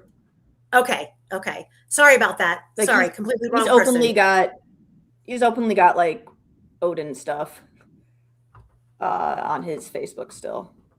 Megan Allen's boyfriend is what redacted says. Michael, I am with you on that. I'm just, I try to exercise constraint. I mean, I can go balls to the walls and put everything out there. I mean, we're trying to make it so that our thought process makes sense and that we don't just go straight to point Z. Mm-hmm. Well, as far as tentacles go, this is the way that I see it. I see Cheyenne on the bridge. Shelby Duncan, for whatever reason, was never called to testify. She was never made any. No one really backstage. Nobody ever made any big reference to Shelby Duncan. Like, was she there or was she not there? Because at trial, Cheyenne said that's who she was with. But Cheyenne also early on made a lot of missteps about her timeline, her pictures. I mean, her pictures that she claims that she took that day alone are very questionable. I mean, you're talking thick fog of a picture that she claims she took at three something that afternoon. There are very specific conditions that need to be there for fog, and they did not occur. Is all I'm gonna say. Like, I did looked it up. And Michael also wants to know how Logan fits in with all this work. I have a really, really hard time. That's not a connection that I can say sitting here right now. I can absolutely make because I can't. We're trying to verify stuff too. We can, right, and trying to verify it. We know what Ashley Wright was into. We know where a lot of people in that area were getting their meth from, whether that be the group of people that I'm talking about. We know that Ron Logan was fully aware of who Libby's father was and what Libby's father was into. He discusses it in an interview and points the finger directly at him. I have it on. I have someone who was in the room when Ron Logan got the phone call from Mark Kurtz, Derek Kurtz's father. Mark called Ron to tell Ron that Garrett had been arrested for murder. And it wasn't long after that it was reported that Ron Logan tipped Garrett in. What? that's the rumor, was that it was Ron Logan Ron Logan supposedly was one of the people who tipped Garrett in. I don't know if it's true, but How would he have known? how would who have known? How would Logan have known? Like, No, I'm saying, like, well, that Logan knew that murdered someone. because Garrett's father called him. Mark Kurtz, which is Garrett's dad, and Ron Logan were pals. They cruised around like, together. Mark called Ron Logan. There was a third person standing there in the room that I have spoken to when Mark called and told Ron Logan that. No, this is it's not what I'm asking. I'm asking, how did Ron Logan know to tip Garrett Kurtz in for the murder? I know that Ron Logan was called by Garrett Kurtz's father. Probably for the same, he was arrested. Probably for the same reason that a lot of other people tipped Garrett Kurtz in. It's the same reason why law enforcement, when Garrett was arrested on April 1st, he was questioned about Delphi extensively because Garrett worked at Ron Logan's farm. No, but he was tipped in regarding Delphi or the murders that. Okay, see, this is Michael Osbrick asked the right question. I asked the wrong one. Yes, Garrett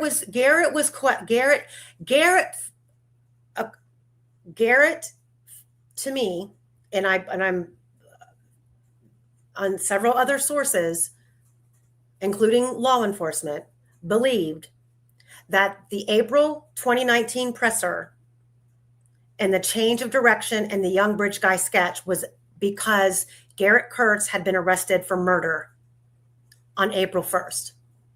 Garrett Kurtz was being questioned by the FBI in Newton County. And Garrett Kurtz thought Ashley Garth they were letting him believe that Ashley Garth was telling them that Garrett was probably involved in Delphi.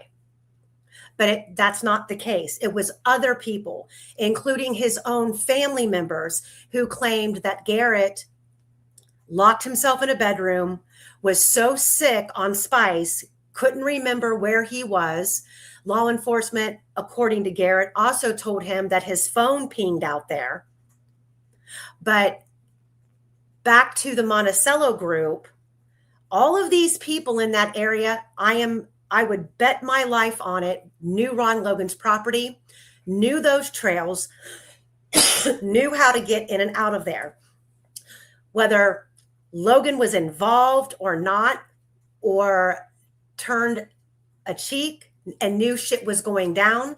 Ron Logan's girlfriend was heavy into meth. There was a lot of partying going on at Ron's house. There was a lot of meth being done at Ron's house.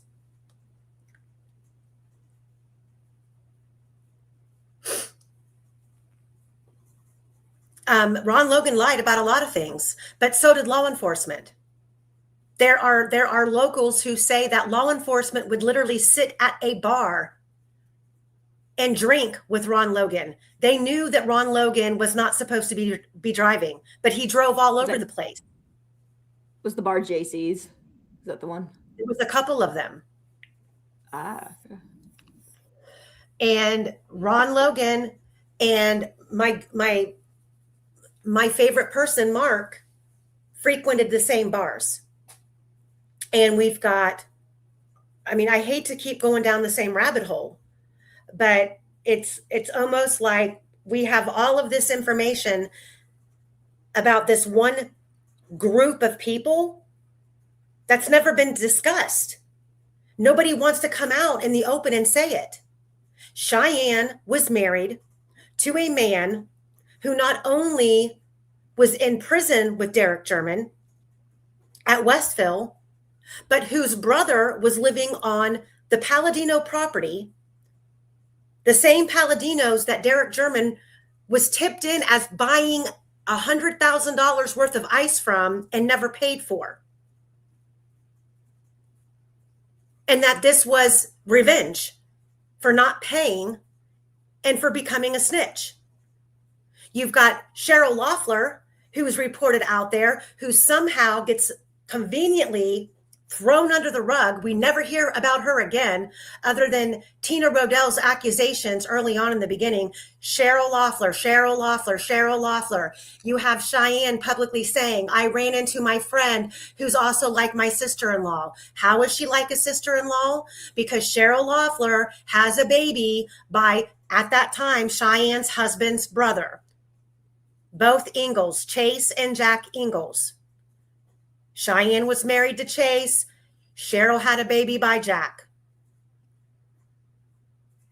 They're all intertwined. They're all converging on the bridge. We can't pretend that Cheryl Loeffler isn't important when you've got Cheyenne having the balls to sit in court and say law enforcement showed up my house in 2023 while Rick Allen is sitting in Westville being tortured, asking me if this picture of this girl on the bridge is Cheryl Loeffler. Where did law enforcement get Cheryl Loeffler's name?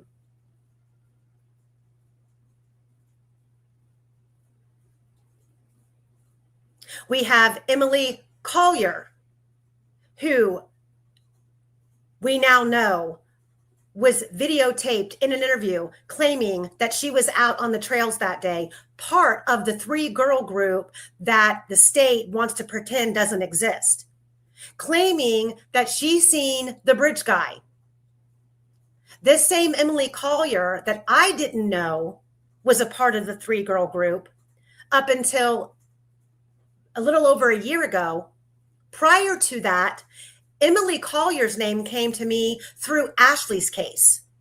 She came forward to me on behalf of Ashley because she claimed she was there at the house when Garrett attacked Ashley and she pulled Garrett off. She then proceeded to tell me that she used to go over and do meth at the Palladino property with Talitha Beckley. And Talitha Beckley told her that there was evidence of the Delphi murders underneath the Palladino trailer. Well, we now know that underneath the trailer is a real thing. Why, Fungi? Because we found an article where someone said, I don't have the link still, but I can look for it in my email. Someone tipped in, someone stole a car, and someone tipped in where the car was. It was a really good one. It was that really weird case. Yeah, okay, sorry. And the police show up, and the person who supposedly stole the car was hiding under the floor of the Palladino trailer. It wasn't. Here we go. Police get a call from someone saying that they're. I'm gonna use so I have the article. I'll just send it to you, right? I'll put it in the. I put it in our chat. You want me to do the dirty work? Yeah, well, I can read it. I can just you do the summary that I sent the email in, but so this is the summary of the article essentially. I'm going to use the names because they're public. Please get a call from someone saying that they're and this is from 2015, by the way, saying that they're Calvin Miller and that his dad's truck was stolen. Police tell him to have his dad call it in. The police get a call, or the dad eventually calls it in and says it's actually Calvin who stole the truck. So was the first guy actually Calvin? Police receive a secret, quote unquote, tip that's at 6045 North Hodges. This is one of the 2 buildings that makes up the quote unquote Palladino compound. They get there and they're given permission to search it. Oh, no problem here, guys. No problem here. I mean, interesting, right? But here's where it really got interesting to me. Eventually, they actually did find the guy hiding out under the floor. I was incorrect. Sorry.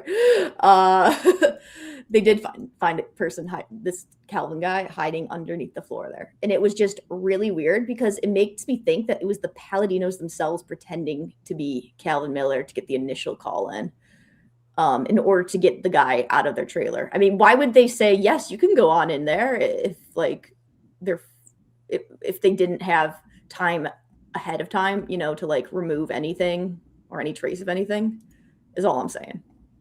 That's my theory. But yeah, Amy's got the full article. I'm gonna link it in the live chat right now. Boom, done. So there's that. So there's an area under the trailer. We know that. Yeah. There's the ability to hide under the trailer. And I said that. When did you find this article? I found the article February 5th. Okay. So go back and listen to my Vault Underground. Go back and listen to my case coverage on Ashley.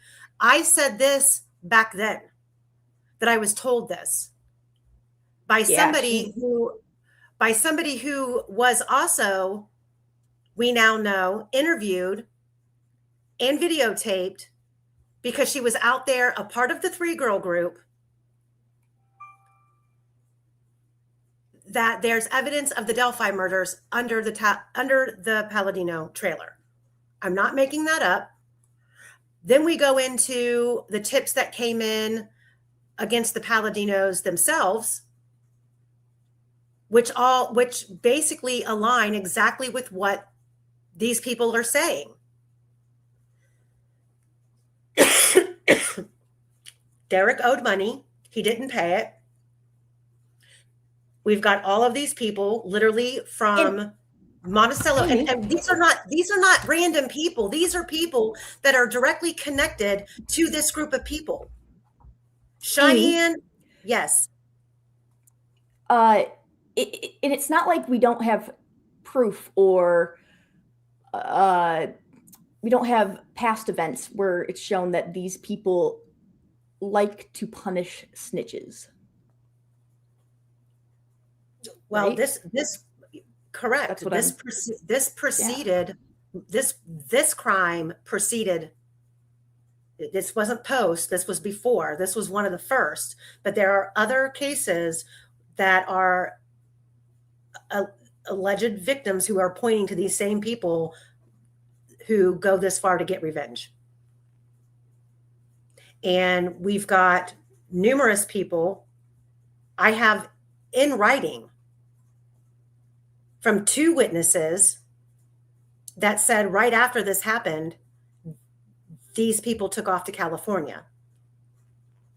Now, I dare you to go look up a couple of these people. I'm not going to put them on here, but go look up a couple of these people who immediately at the end of February, the beginning of March, changed their location or created a new Facebook with new state affiliation of where they lived, claiming to live in Hayworth, California. All the while, within a week or so, are sitting in the county jail, being questioned about Delphi, with reports being written that they had no alibi. And all of this just disappears. No one talks about it. No one brings it up. We're just, no one wants to put any of this together because no one wants to open their mouth. Well, it seems to me that some people have opened their mouth and nothing came of it. A criminal lack of curiosity. You should come up here. You really, I texted you earlier. You should come up and say what you got to say.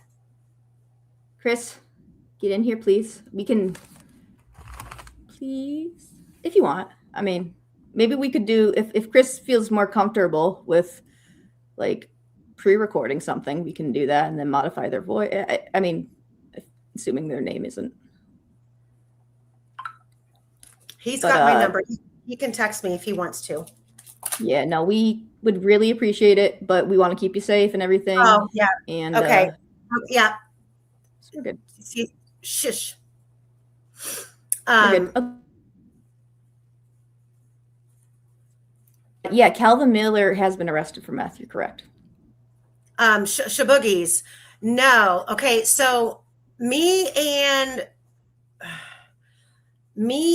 a couple other people. I don't know if you guys remember Shadow, who used to do a lot of work on here with me. This was a couple years ago. Shadow, that's not her real name, obviously, but Shadow's no longer doing YouTube stuff. Her husband was killed in a car accident coming home from work. Oh, So her life just completely stopped right there. But her and I had done some extensive work on the background. We were going through Ancestry and all of the different family members linking this certain group of people back to California. That's where the family came from, but that's where they went immediately after this happened.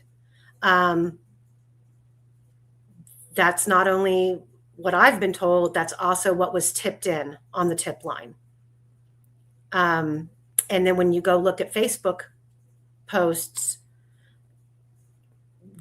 you can see the timeline right after February of 2017, when people start creating new Facebook. That's why when you go look these people up, they have 5 and 6 Facebook pages that only have 5 or 6 friends or 1 or 2 posts. And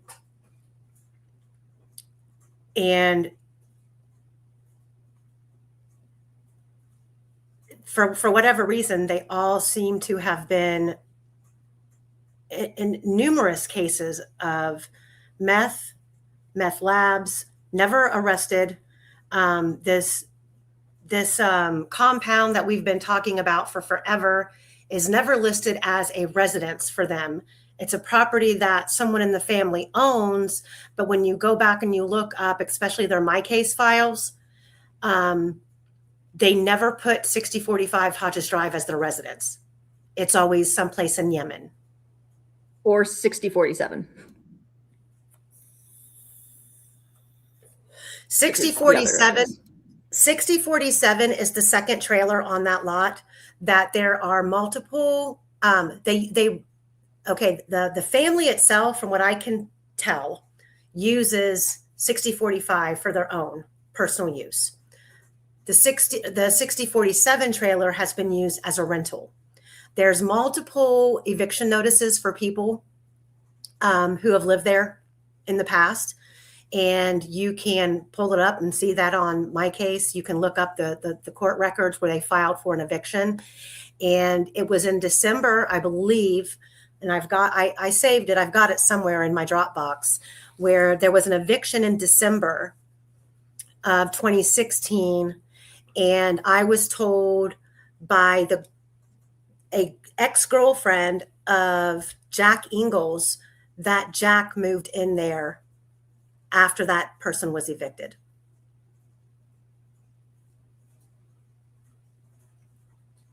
There's a lot of stuff associated with bikers. Love and light for all. Who they asked, for those who are just listening, they asked, are all these young people children of bikers? And there's a couple different groups that we've been able to identify. Amy, would you like me to open up my map now? Yes. Or okay, I wasn't sure when was a good time. Okay. Well, before you open up that map, because maybe we can get some help from people watching. Maybe there's multiple people in the chat who might know. Can we talk about first of all, give me your opinion, Fungi or Quester, because these emails between us have been flying back and forth all week about the meth and all of the people out here at the bridge and the timelines. Can we talk about criminals who are making meth, who possibly have access to it through people who run big farms? Yeah, I know that we have a possible connection. It's because I have been unable to verify it. I don't know how we feel about that, but I can talk about the incidents that we're kind of interested in, that we're kind of zooming in on. And because I have that one spreadsheet that basically just lists a bunch of incidents. Would you like me to elaborate on that, or? Do you want to pull up that one location the one farm that we were Well, looking at? yeah, I was going to show everyone the spreadsheet that I Okay. made Well, do you? first. Yeah, I'm opening it right now. Let me just share my screen. Big farms. There's a lot of pig farms there too, though. Yeah, big farms. Big farms where you can hide. Big farms where you are not near anything or anyone.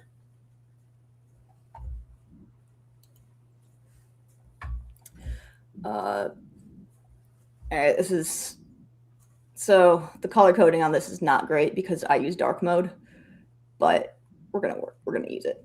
We're gonna do it. So apologies for anyone who can't read highlighter colors. No, I'm just kidding.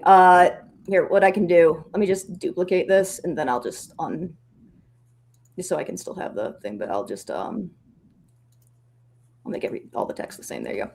All right, so so these are places I found that possibly would have anhydrous ammonia at the time, but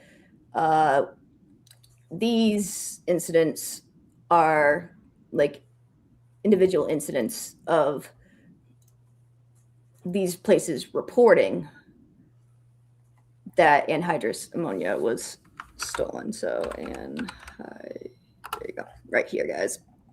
So, and so I was able to match it up with some, because sometimes they only include the address.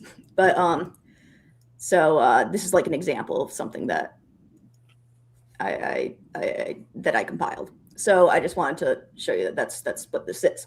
But so I noticed something interesting. Look at this. Look at this. This one place in Rossville. This is what I noticed. This place. Oops, I'm smart. This place right here. And I'm going to highlight it. Easier for you to see. Look at the dates. This was hit. These are individual dates, and I have individual articles showing that anhydrous ammonia was siphoned from this single place. Lot times, so someone at Live and Light for All asked who sells anhydrous ammonia. Well, so the people who sell it are crop fertility specialists or chemical companies, fertilizer, basically companies that use fertilizer. So that's the big thing. I mean, you can see a lot of these are. And do these companies sell directly to big farmers? Sometimes they. Okay. Well, they sometimes they'll sell to consultants who then use it after that. So these are all individual ones, but I'm sorry these aren't in order, but I want to read them out just to tell for the people who are just listening.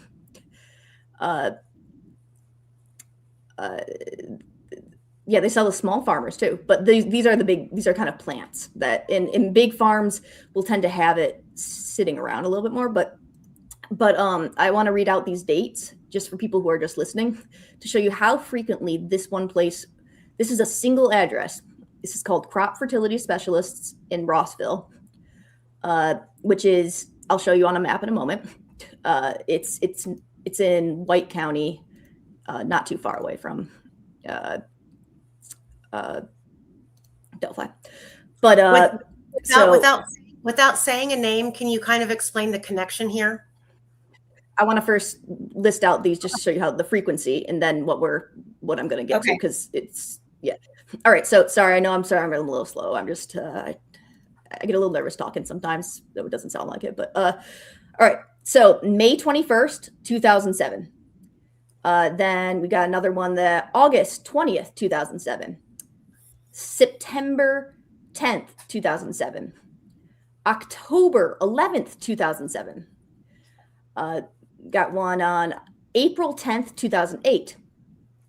Or I'm sorry, March 10th, 2008. And then we have another one, April 10th, 2008. And then we got one in February 23rd, 2010.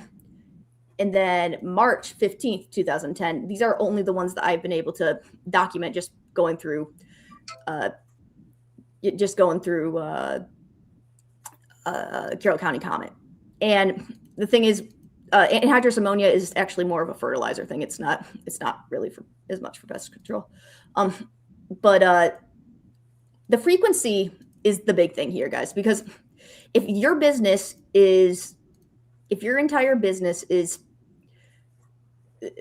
that, well, anhydrous ammonia is basically, you can inject it in there and it basically feeds the nutrients in the soil. So it's, it's like that. But if your entire business is, a lot of it is taking this anhydrous ammonia,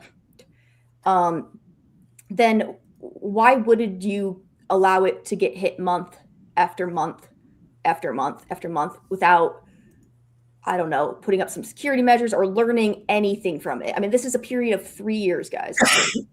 And at one point, it's being hit literally every month for 3 months in a row. Like, you got August, September, October. So think about that.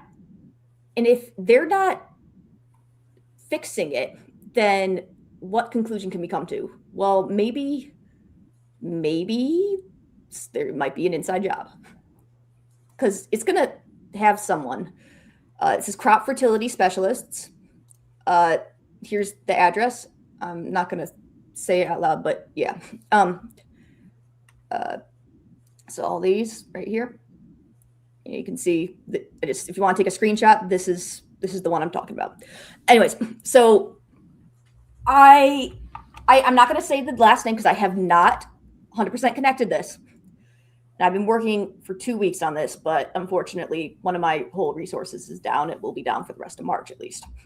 So I'm kind of working handicapped here. But so one of the articles I was reading mentioned the name of a plant manager. And this was very interesting to me because this surname is shared by someone who is very, very, very closely associated, like in a familial way, with the Paladinos, and a law enforcement officer in Delphi who worked on the Delphi case. I'm not going to say the names. He's not from Delphi. He worked on the Delphi case. Yep. I'm not going to say the names because I haven't confirmed it, but it's the same surname, and it's not like a super it's not like a super unique surname, but it's also not, I wouldn't say it's super common, would you, Amy? Mm-mm. But it's a name. It's a name that it's a name that will hit the ball out of the park. If we can find a connection, because it's like, because it's not stupid unique, it's one of those things I really want to be careful, because I don't look. So I know people say that I can say allegedly, but for me, it's more, I don't want to, if someone's innocent and someone's not associated at all, I don't want to fuck up their life. If they're just a person, then I try to like do it like, how would I feel if someone, just start accusing me? So I try to give them the same courtesy, even if they don't deserve it. I try to give them the courtesy that I would want for myself. So I think that's a good moral stance to have, and I'm going to stick to it for now until I find something. So this was a big deal to me, and because of the person who's very married into the Palladino family, like it's very close. It's Palladinos are extremely close with these people. So I just wanted to point that out. And here's a couple other cases that I found of, if any of these are familiar to you guys. These are other cases that I found. Some of them have links. Some of them I just put into my case. But I did find it interesting that I don't have any reports after 2010, because that is around the time that this person in the article, who shares a surname with someone who is closely associated to the Palladinos. And guys, we're not trying to be funny here. like we're not trying to be like if we could just spill it all out, we would, but we have to we have to be careful. We can't just we only can take what's public information and work with I've been trying for 2 weeks to get this connection, guys. So, yeah. And I'll be honest, I have a real legit reason to believe that the channel's being watched. Yeah, we definitely. That's why we're just being careful, and we don't want to get into some litigation. I mean, it's not even that. It's that and other things. Yes, it's the safety of the people who keep us informed. All eyes, you're right, and this same family has that exact type connection. Look up the insurance company directly across the street from the Flora house. Yeah, I should look up if I could find an insurance contract for these guys. But so like if you go looking, you could probably find it, but I'm not going to say it because I don't want to be that person. But so now let's drift into, oh, there's my dog Tony, by the way. Let's drift in. Oh wait, that's not the right. There we go. Let's drift into this. This is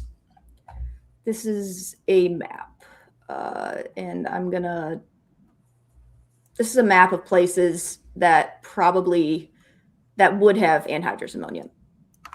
Oh, I want to actually show one more spreadsheet before I go into this, because I have been working up the wazoo on these spreadsheets. Amy knows how I've been wazooing it. Or where the heck did I put that? There it is. Aha, guys. So here's this is the spreadsheet that Amy showed earlier. So what I want to do is I'm going to show you. So this is now sorted by date. And so I want you to take a look at this column. This is question mark if it had AA or anhydrous ammonia. So what I did was I went into each of the individual reports here because this is what a report will look like. Sometimes they're in handwriting, which is really fun to decipher. But so I basically there's hundreds of these, just let me enter really quick. There's hundreds of these reports, but they don't put names on them. Not the arrest or anything, because sometimes they don't have arrests. So we're still trying to kind of, because I have a couple of these that I was able to connect to actual arrests. But so these are all individual reports. Some of them have reports, like a few of them don't. But I mean, interesting, guys. You'll notice our friend Jerry here has done a couple of them. He's got, look at that immaculate handwriting that we've seen in the Delphi case, right? But yeah, this is the information they have. And so the information that I was working with when I downloaded it from the website was very, very bare bones. It was essentially like, it consisted of link to the report, the address, and the date. So I added all this extra stuff because I was like, I want to know more information. I want to be able to sort it through everything else. So sorry if these are a little bit small and wonky. I do my spreadsheets on mobile, which my husband says I'm crazy, but I don't care. He's crazy. But so these are the investigators and all that stuff. So so you'll see here they have the pseudo upstream tracking log. Sometimes they get tips. Sometimes it's a robbery investigation. Sometimes just says other activities. Sometimes they will also list that it looks like this has been active for 2 years. I don't know how they come up with that. I just thought that was very interesting because it's like maybe we can, I don't know, trace it to something local. I try to find patterns and trends. But here's what this is why I'm showing you this. Oh, no. Look, well, notice our friend who continuously pops up. Who? Which one? He's got lots of the friends. investigator that. Oh yeah, Jerry always pops up. He was in charge. Yeah. It wasn't just, I mean, you can see he's doing it in Fulton County too. But remember, he's ISP, so it kind of makes more sense. But it's interesting. But this is why I wanted to show you guys. So I have it sorted by date because they started doing these reports, I believe, in 2007. So that's the earliest I can go. But I want to show you guys the frequency of whether or not these places anhydrous ammonia was found goes like down, plummets as time goes on. And that's because they switched to a different method. Now that doesn't mean that there wasn't anhydrous ammonia used in some of these. It just means it was not present when the investigators found it. So here I'm just gonna scroll down so you guys can see. All right, look at that. So here now we're into 2009, about right here, 2009. And look at that. Now it starts getting really, oh, yep. And nope. Really infrequent. And see now, look at how few compared to the beginning. What this is, I was like, all right, what is causing this? Is the reason for this? Is it policing? Is it crackdown? No, it's just literally they switched to a different method where they don't use anhydrous ammonia. And even the forms changed later on to reflect this. See, this one now says one pot Birch reaction, whereas the older forms, they don't have this because it's way more common now. So thought that was interesting. But so that's the reason I wanted to show you that is this is the spreadsheet where I am garnering a lot of the information from what I'm about to show you. And the spreadsheet I showed you before that, showing all these businesses that, probably supply it. Some of them I know for sure supply it. Those were the ones that I originally had highlighted in bright green. But these are those places plotted out. So let me actually just delete this one because this one. So what I some of this was automated. Like I put it in and it read the spreadsheet and geocoded it. So they had a few of them that were incorrect. But you can see specifically in Carroll County and stuff. Like, do we have county? But no, apparently we can't have board. All right. Here we go. I don't know if you guys can. I'm going to actually change the colors of the labels here so it's easier to differentiate between just between what's written and what's not. So we'll make, what color should we have? Let's do yellow. So it's easier to differentiate between the addresses and the locations written on the map. So now you can kind of get a feel for the area. And if you guys want, yeah, no, actually this is good. But so here's Monon, Culver Knox, Logansport's right here, Delphi's right here. So just wanted to give you guys an idea of how many places, because just look at this. This is a farming area. And it's kind of funny because you see where you could actually visibly see where it becomes more of like a mining kind of area in Indiana. And the farming subsides. It's I just thought that was really neat, guys. I get a kick out of these things. But so this is the frequency of places where possibly being hit. Like all these weren't hit. I'm not trying to say that all these were hit. These are places where it could have been available. These are possible targets.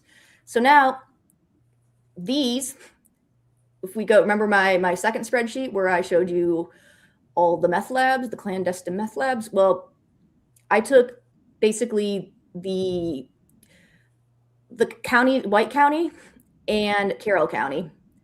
I took those two counties and then I basically took all the surrounding counties and I took the information from that and I put it in here. And so what the red ones mean is anhydrous ammonia was not found, green was found, and yellow was there was no information. So I want to show you guys, just look at the amount of that. So here's Delphi, some meth labs found there. But I thought that was pretty interesting because if we overlay it, I don't know, I can make this like somewhat less. Let me just put everything at 50% so you guys can, or let me just, I'm going to do 0% for that for now, just so we can just see the targets. So there. Now you can, hopefully you guys can see that. I know that some people had a little bit of trouble because my screen's really big and some people are on their phones, but hopefully you guys can see it. I just want to. It's really hard to see. Screw you, Amy. No, I'm kidding. It's really hard to see. Okay, here, let me make this way more I'm gonna make these icons bigger for you guys because I can do that. Or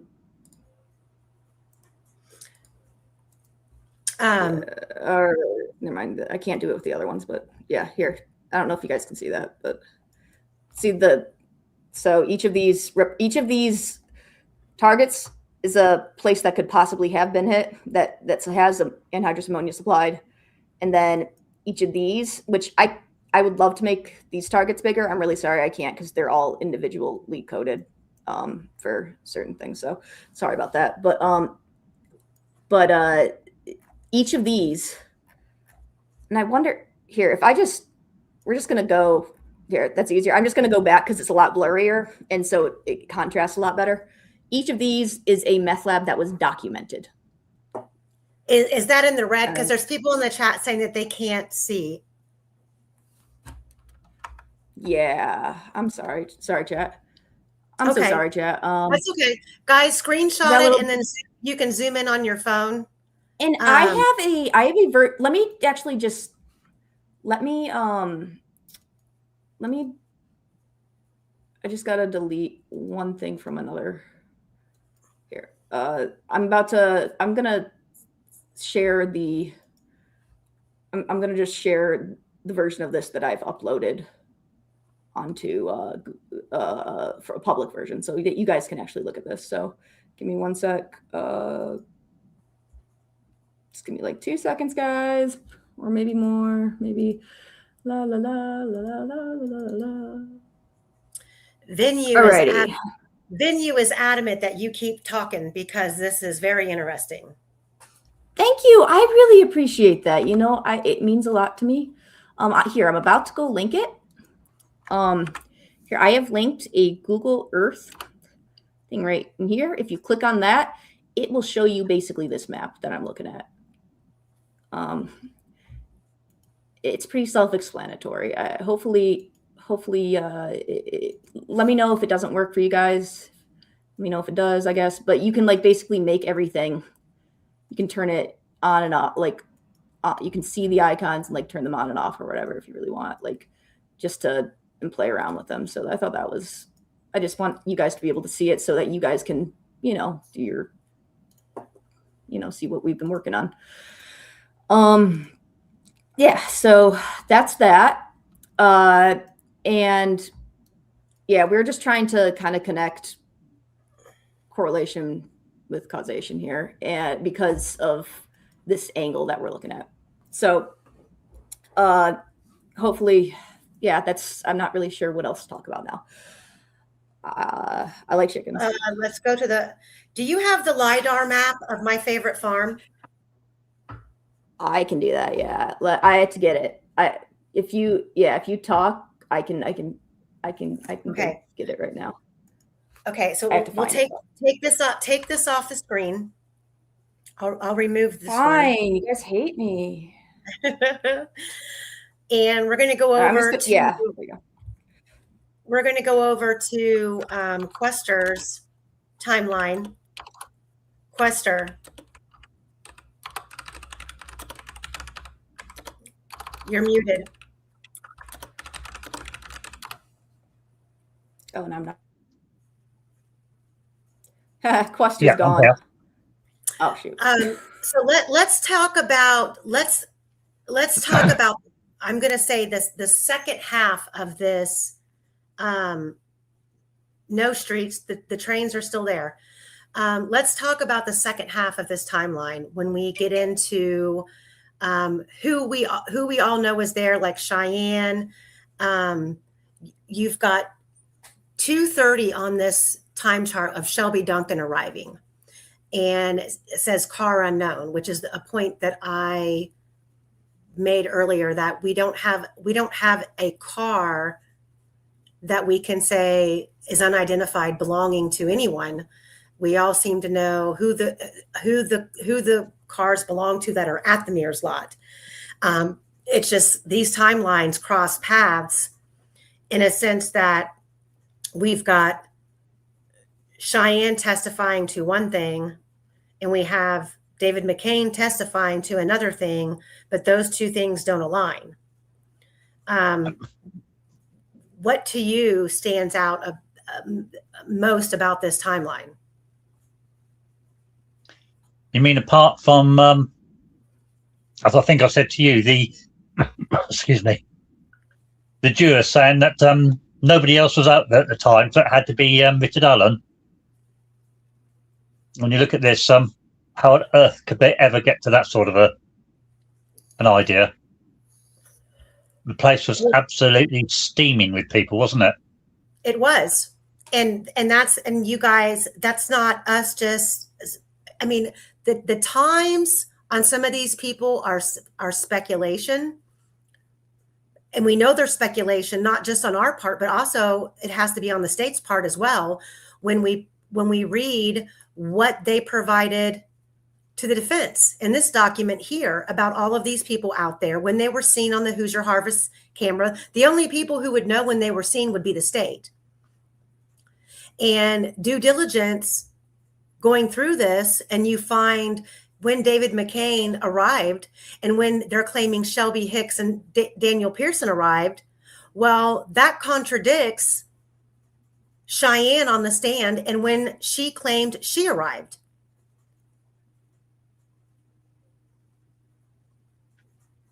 All eyes, you're right. That, yes, we don't know who owned the car that Betsy and Brad Heath saw, but that car wasn't at Mears. What I was kind of going back to with the vehicles was the fact that Cheyenne testified that her and Shelby Duncan went to France Park that morning. And she had asked Shelby Duncan if she'd ever been to Monon High Bridge. Shelby Duncan said no. So Cheyenne claimed that they proceeded to leave and go to the Monon High Bridge. Well, if Shelby Duncan had drove separately, wouldn't she have been following Cheyenne? I mean, yes, she could have used GPS, but according to Cheyenne, she parked at Mears. We have no other car at Mears we haven't been able to associate with someone being on the trail, like a Shelby Duncan. We have the Facebook post from Cheyenne from early on where she said she arrived at 2:50. She testified at trial she arrived at 2:50 because she got a robocall. She posted on Facebook that her friend arrived before her around 2:30. Well, my question is, which friend? Because up until now, we've never been told that Shelby Duncan drove there separately and had a car parked there at Mears, number one. Number two, we have law enforcement showing up at Cheyenne's house in 2023 after Rick Allen was arrested, wanting to know who Cheryl Loeffler was. Cheryl Loeffler only came into the picture back in the early days when Tina Rodell said that Cheyenne was actually with Cheryl Loeffler on the trails, which backed up Cheyenne's earlier statement that she saw her friend on the trail who was like her sister-in-law, which would be Cheryl Loeffler, because Cheryl Loeffler had a baby by Cheyenne's husband's brother. Michelle, thank you, thank you, thank you. If you get a membership gift, thank Michelle. She hands them out almost every live stream on Delphi. And we've been able to show you as well that that within the photographs, I think we went over this the last vault, but we went over the photographs. Remember? Top center picture. You got Cheyenne's on the right-hand side in her jeans on the bridge. Gray boots. Torn jeans. Person to her left. Gray tennis shoes. Light colored jeans. Carrying the katana sword. Two different people right here. Then you've got Shelby Duncan right below, walking across the bridge in dark colored jeans and white tennis shoes. This is the photograph of Shelby Duncan. that Cheyenne testified to at trial, law enforcement brought to her house in 2023 and showed her this picture and said, "Is this Cheryl Loeffler?" And she said, "No, it's Shelby Duncan." And she was asked repeatedly by law enforcement, "Is this Cheryl Loeffler?" That is in the trial transcripts. It was testified to at trial. Now Cheryl Loeffler is in the record. Who brought her into the record? Law enforcement. Where did her name come from? Back in the early days, from Tina Rodell and Cheyenne apparently telling people she was with Cheryl Loeffler. Why that story changed, I don't know. Who this person is to her left, I don't know. Why is the name Faith Inman on this photograph? Faith Inman is a real person.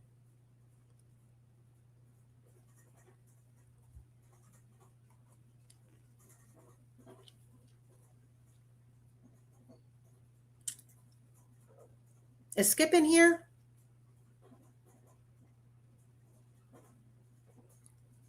Skip.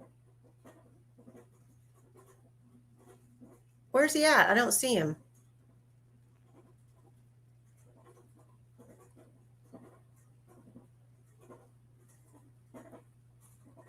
I don't see Skip.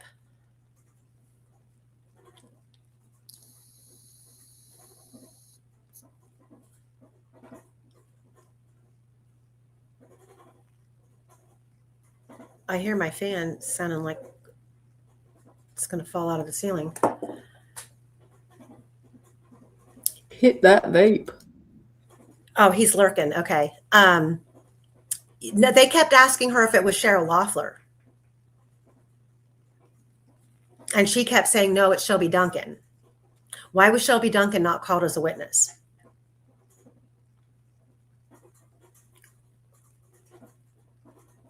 Why was Daniel Pearson not called as a witness? Not just by the defense, but why not by the state? Oh, was it because he looked like the young bridge guy with the poofy hair? Dead on. Is it because there are people who were interviewed early on who said that Daniel was out there on the trails at 1:30? Is it because Daniel Pearson created a video of a girl being abducted from the bridge? That's the video that I played at the very beginning of this episode.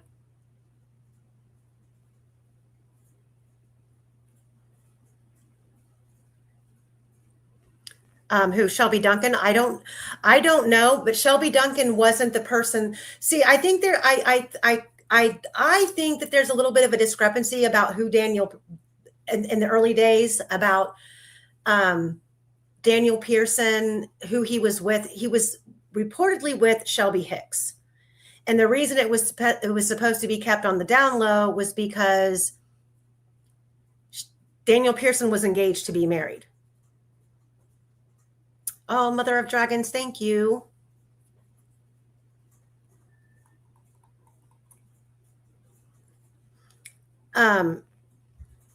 So Quester knows a lot about, and Skip, if you're in here lurking and you want to come up and give us your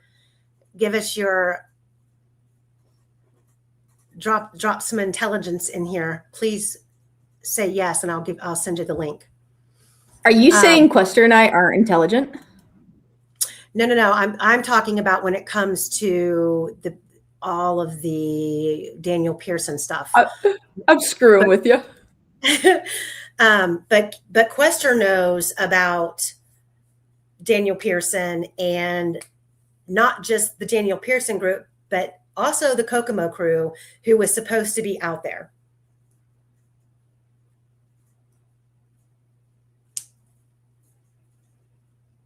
See when you are. I've got a 2013 version and a 2017 version. Okay. I'm an overachiever. Skip, I don't see Skip yet. Quester. After reading through a lot of the docs that Skip has with the interviews with the grandfather and all of that, What is your take on Daniel Pearson's story? He's not telling the truth, put bluntly. All eyes, you're right. David Riley should have been a witness. David Riley was another male out there on the bridge, or on the trails when the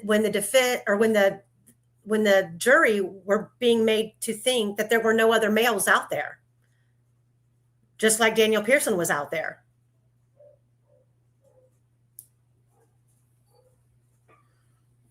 So you think you believe that he's lying? Daniel Pearson's lying? Yeah, his times don't fit. His whole story just seems just wrong. There's no reason that he would continue to be weird about it, especially if his real reason was just, because he was cheating. I mean, it's already come out. It's been years. It's come out years. You're still with her, your fiance. You ended up marrying her. It's out in the open. Why do you continue to be weird about this in your timeline network? Well, especially as his fiance caught him there anyway. So why should he need to hide it anymore?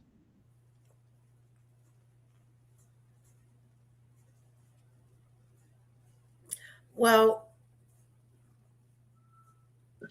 yes, that's what the juror said, was that RA was the only one there. So there was no one else who could have done it. And that's why we're doing it. If not, then who? That's the if question. not, then who? Right. We're showing you all of these.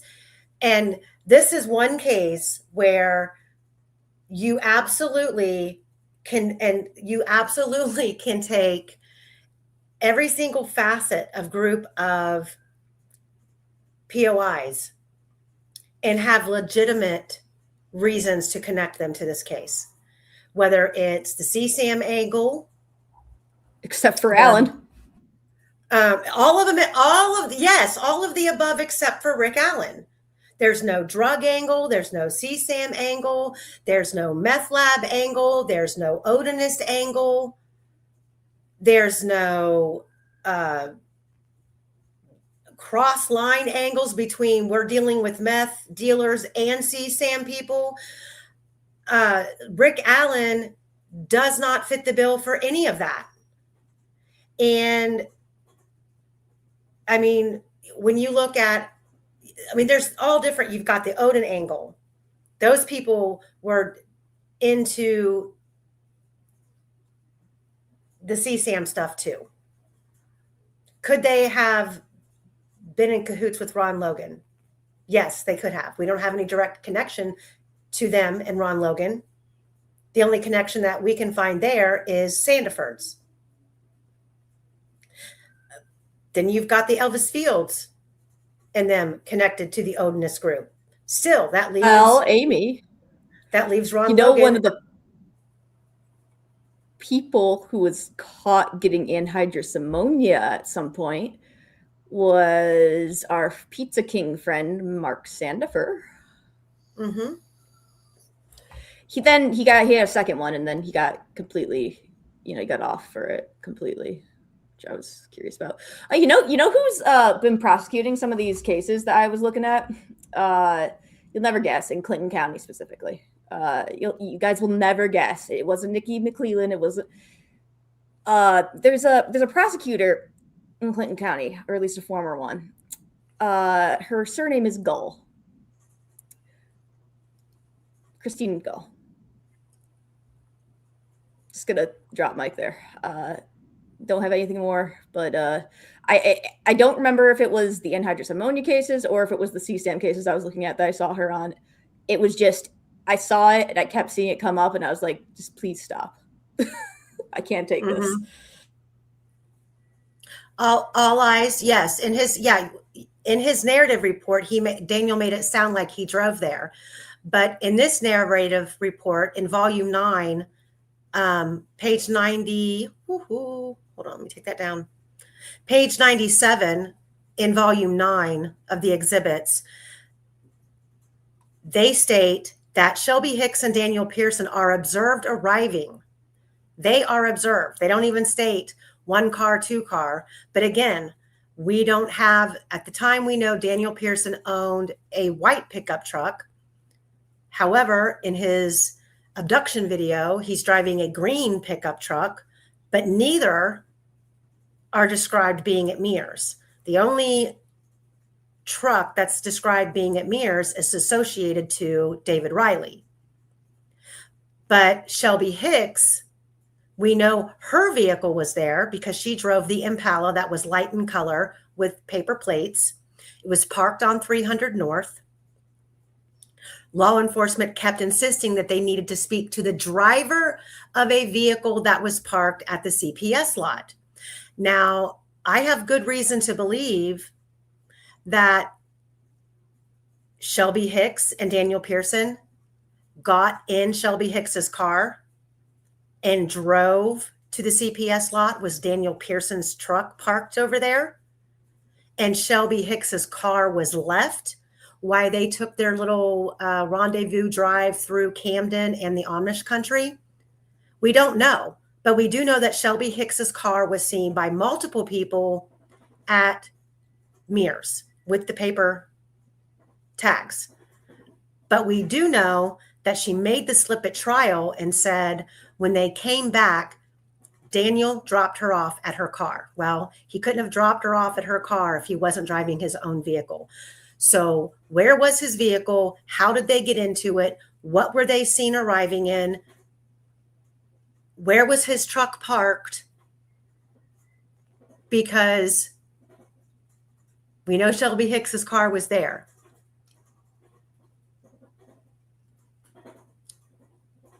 All of these people, like in reality, it's all of this to me that if somebody could get these people in a room and interrogate them with the Hoosier Harvest Store camera footage, the actual timeline that they can prove, you could pin down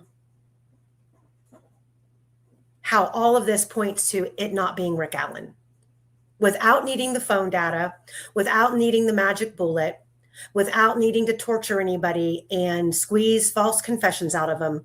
All of it could have been done with just this. I mean, I could probably still do it with torture. So, Quester. Yes. You think Daniel Pearson lied. What do you, with all of the information about the coming and goings of the Kokomo crew, how on the convincing scale, which way do you lean? Well, I'm not convinced that Daniel Pearson was linked to the Kokomo crew himself.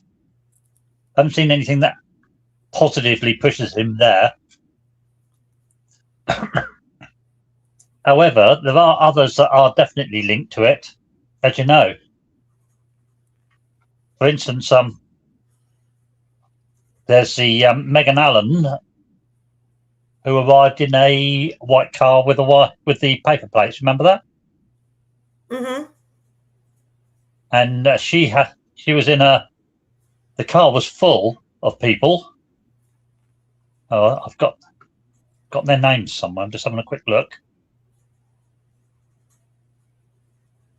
Where is it? Where is it? Got it. Yeah. Josh Weaver and Tyler French are the most notable names that arrived with her about 1:30. All three of them are listed as a Kokomo crew members. It's also pretty certain that Keegan Callis and Travis Jenek were in the car as well, and quite possibly TJ Cook. And that's an awful lot of the. Sorry? When? This is when? Arrived about 1:30 p.m. at 13th on the trails. Yeah. Yeah. That's rather a lot of them to turn up. Yeah, it's rather a lot of them to turn up that day together, all from the same crew. Especially when you consider that it's rumoured But Elijah Cook, Alan Tinkler, Joshua Hewitt, Robert Test, and Gareth Kurtz were also there. Now that is a massive amount from the crew there. And this is all allegedly, but this is all what people were speaking publicly about back in the beginning. Correct, yeah. The chances on all of them just deciding to go out on the trails at the same time, half of them in the same car, just for no reason but to just walk around, is pretty slim.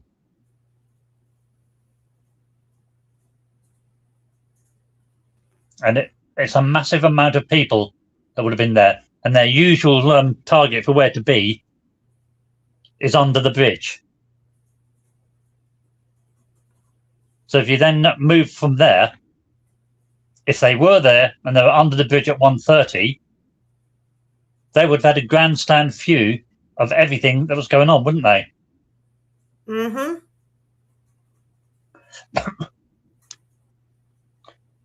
Yeah, not one of them seems to want to talk. But we're going back to Daniel Pearson. I can't see any definite link to the Kokomo crew of him.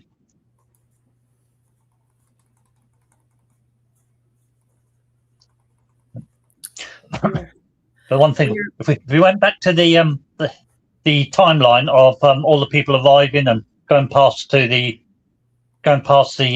camera, have you got that there? Yes. Which, this one? That's the one. And on there we have supposedly all the ones who drove past and all the ones who parked there.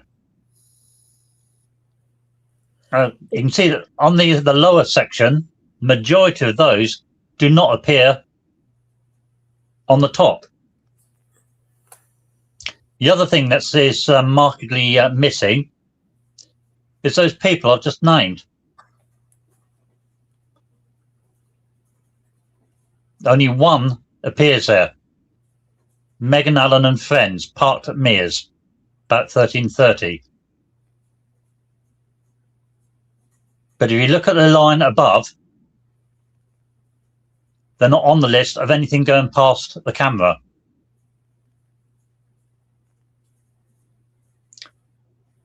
Now that amount of people could not fit in one car. So you've got two cars on the cabin. Sorry? I'm going to shut up. I'm sorry. No, go on, what were you saying? I should stay quiet. I said unless it's a clown car. I'm face palming now. I'm sorry. I hate myself. Well, here's just to throw this in, since we're in the conversation,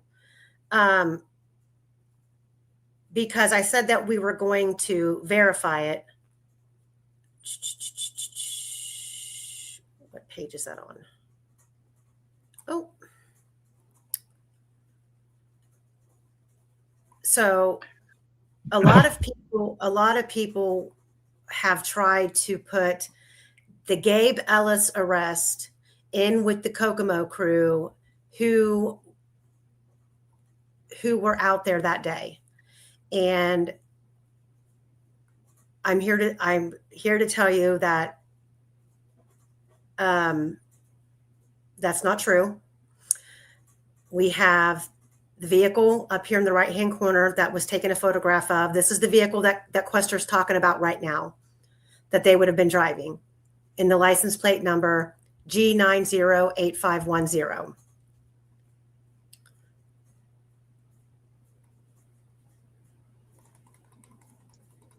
On page 20 in the files that we have on Gabe Ellis. We have Gabe Ellis being arrested.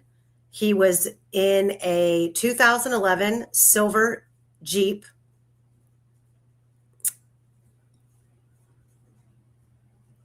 Where did it just go? I just had it with the whole license plate number. I found another cool map thing. License plate number of the Jeep that Gabe Ellis was in is XPN 318. So the tags of the vehicle that Gabe Ellis, the car that he was in, did not have the same plates as the Kokomo crew, just to clarify that. So that rumor can be put to bed. When talking about that number, G908510, Gabe Ellis did have a 2001 grey Grand Am with those paper plates, Indiana G9 blah blah blah, expiry date of April 2016. That plate number was also later on Tyler French's Dodge Dart. It was also on a car found ditched in Kokomo a little bit later.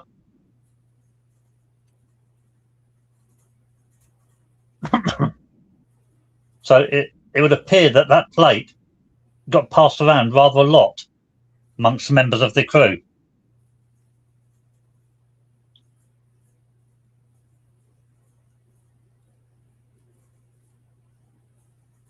Oh, Tyler French's Dodge Dart was a 2012, by the way. And it was white? And it was seen at the CPS, apparently, with the paper plate on. What are our sources for that? That's what One I'm of my wondering. sources, Yes, that's what I'm wondering. That's why I'm wondering too about Shelby Hicks's white car with the paper plates. yep, it gets passed around rather a lot, doesn't it, that number? Mm-hmm. But what is the source about that the Dodge Dart being at the CPS building? I'll have to dig out the receipts for you and send them to you. Okay. Do it. You have no trusty bros.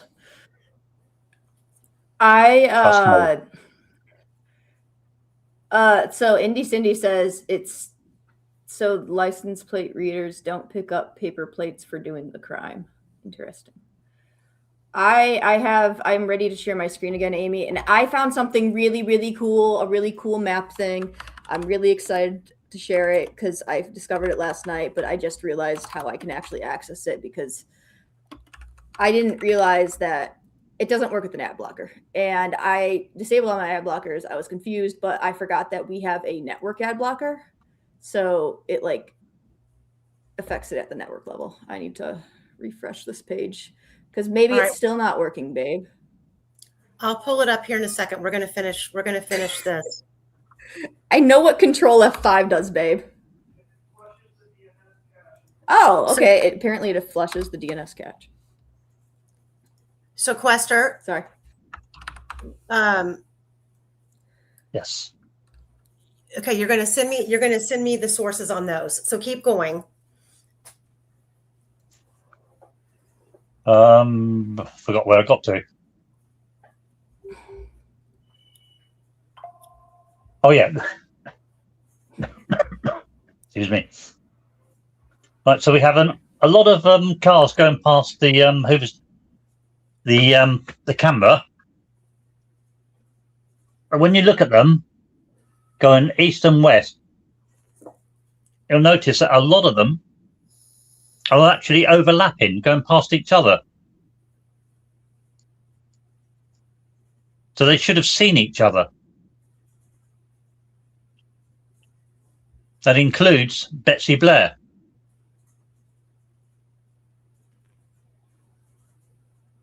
You can also see that a lot of them overlap with people parking at Mears, yet they're different people. So it would seem that there's an incredible amount of blind people were around on that day.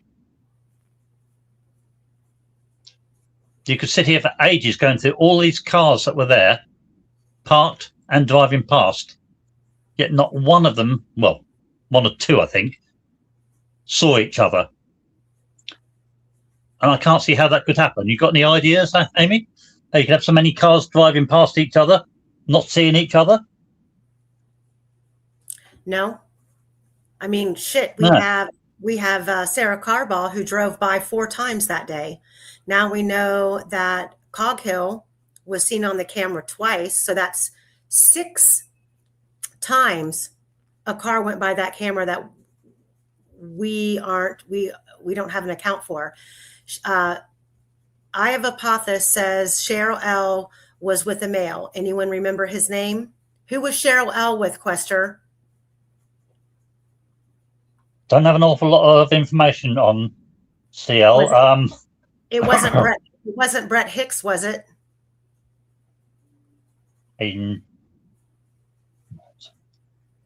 Let's see. Hold on a minute. Brent Hicks, Shelby's brother. Yes. Yeah. It was rumoured that the SUV that Kelsey saw, Amir's, was his, but nothing was ever proven on that.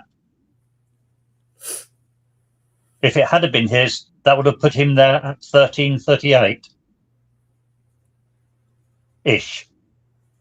1348, sorry. Eye of Apophis. I know that you know who it is. Who is it?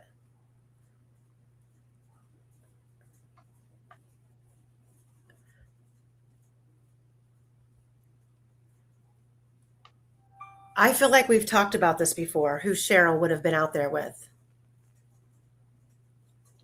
And the random in all of this, in this entire group, was Daniel Pearson. Daniel Pearson was the only one not from Monticello or Kokomo. Yeah, but he knew he knew Shelby, so maybe I was, is that right? Was Brent Hicks right?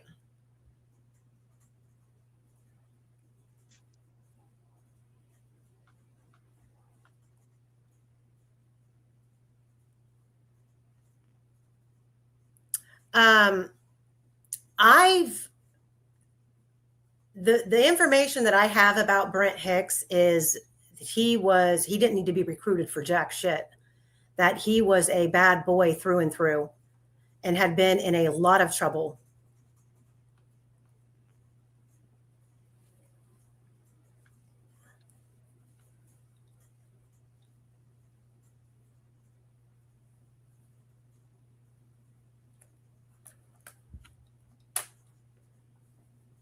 Do you have another male name by any chance, Quester, affiliated with Cheryl Loeffler out there?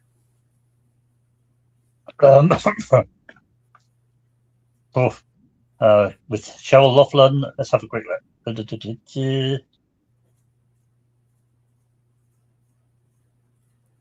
No. Right, I've got a note here that Loeffler in 2017 was a sister-in-law of Cheyenne. Mm-hmm. Therefore, there obviously would be a male link there. There'd have to be. Now, whether that was someone that Cheyenne was married to or Cheryl was married to, I'm not sure.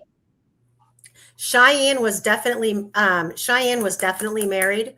Her divorce from Chase Ingalls was final in March of 2017.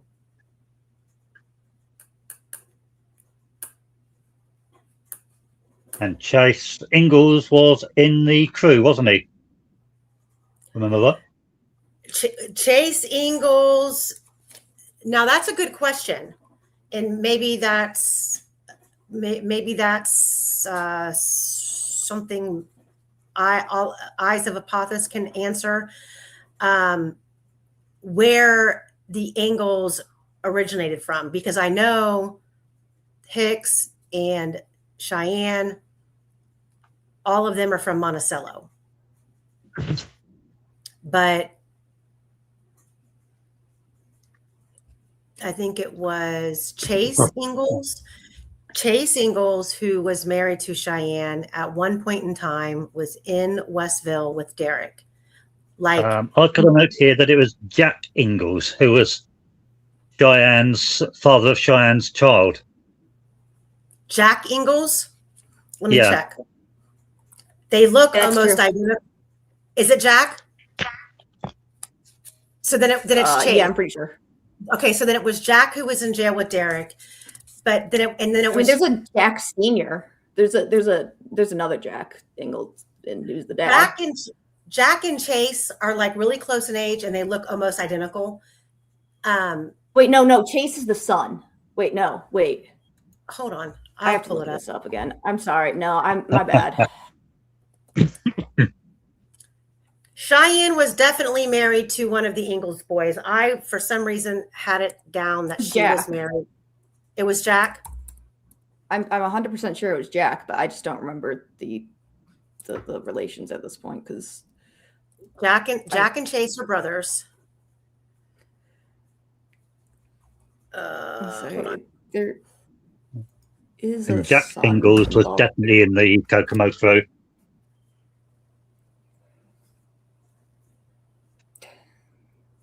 So let's see. In Indy Cindy sent me some information. Can I? So Jack at one time lived on Washington Street in Delphi. No, I'm looking at my family tree thing, so I can get it. What is my phone doing? He lived on Washington Street for several years in Delphi. In 2017, he was in There's a Dunes meth lab Fellowship House in Michigan City. All right, I got the. Do you want? I can just send you a screenshot of the. I'll send you a screenshot of the family tree thing. Okay. It'll be easier that way. I'm just gonna send you it via text because I don't care. Because there you go. All right, sent. Boom. Okay. No, see, I am looking at this right now. Cheyenne was married to Chase. Yeah, Cheyenne, that's correct. That's correct. Cheyenne was married to Chase. That's They filed for divorce October 21st of 2016, and it was decided on March 1st in 2017. So it was Chase that was in jail with Derek German. They were not jail, but prison in Westville together. And it was Jack who had the baby by Cheryl.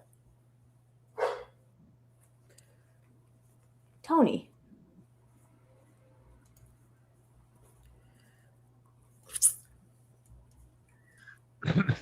Jack had the child by Cheryl.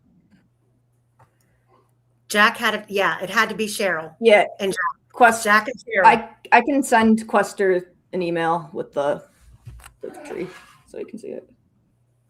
Right, well, I'll change that data because I've got it down as Cheyenne's child. No. Here we go. So here is Sent Quester. So here is the divorce with Cheyenne and Chase.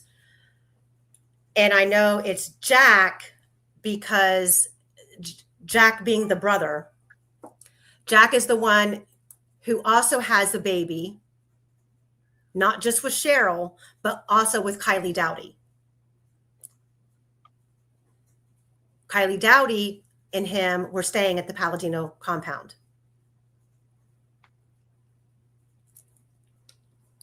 It gets confusing, doesn't it?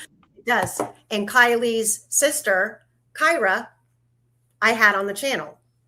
She, at some point in time, was dating Jason Palladino. Hey, Travis.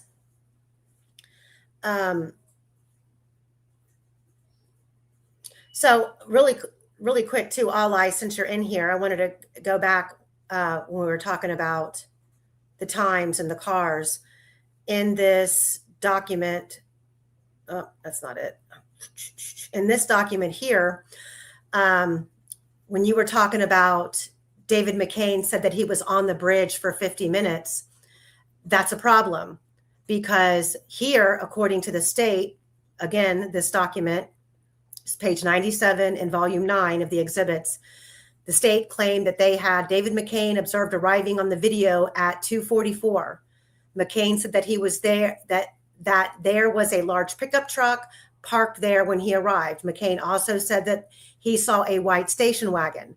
Well, that at 2:44, if there's a white station wagon there, that means Derek German was there much earlier. It says this car is Derek German's white Impreza. McCain said that he walked to the hub or to the Niches Bluff, then to High Bridge, Freedom Bridge, and then back to his vehicle. But he testified that he was on the bridge for 30 minutes. And if Cheyenne used her robocall when she testified to say that she was walking on the trails on her way to the Monon High Bridge at 2:50, she passed David I have info McCain. about that. Huh? I have info about that. I was sent info about that during the stream by Indy Cindy. She said that Cheyenne had a boyfriend at the time, was already separated from her husband. The boyfriend is supposedly who called her while she was on the bridge, not a robocall. Exactly.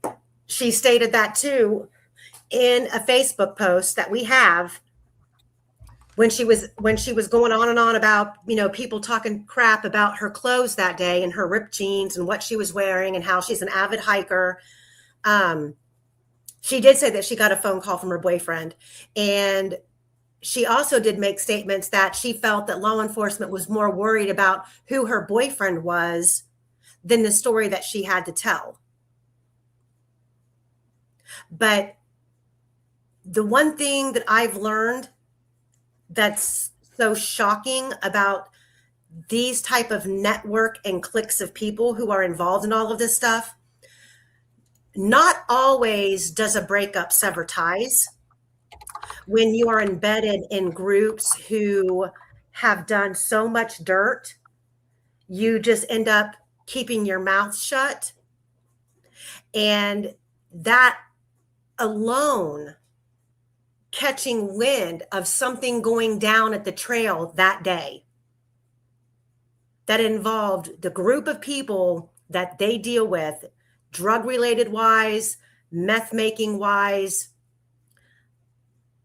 we're just going to go out here and hang out and see what the hell's going on, because we heard this was going to go down. We hear nothing, we see nothing, but we heard some shit was going to go down. That to me is enough to explain away why all these Monticello people converged on the bridge within an hour of all of this happening. And then not saying what they actually heard or what they saw, or once they realized shit was going down, they all got out of Dodge. See what all I said? What'd she say? The report you're reading from was dated on the exact same day Kathy found the lost tip that wasn't lost. I'm sure it was. Yeah, Ellie playing Tetris. That's what I'm saying. Like anybody who would have done their due diligence and went back through and itemized all these cars, all these times, all these statements, you didn't need the phone data. You didn't need the magic bullet to convince the jury that there were a lot more other opportunities for people out there that day to commit this crime than Rick Allen. And we've been able to pretty much disprove that that's Rick Allen's car on 300 North. And without that being Rick Allen's car on 300 North, guess what? Rick Allen didn't drive all the way around town to elude cameras and drive past the Hoosier Harvest Store and then park at the CPS. He parked where he parked. Where he parked, he wouldn't have passed it in any capacity. Exactly. Like, there's no reason.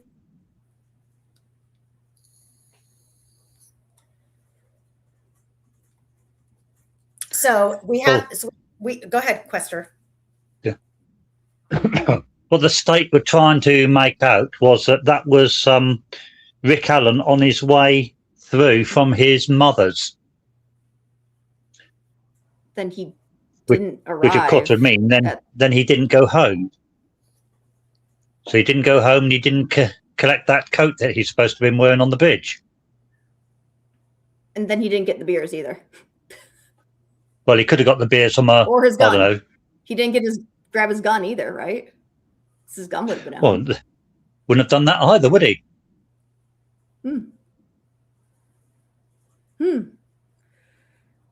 That's Critical thinker, who are you talking about?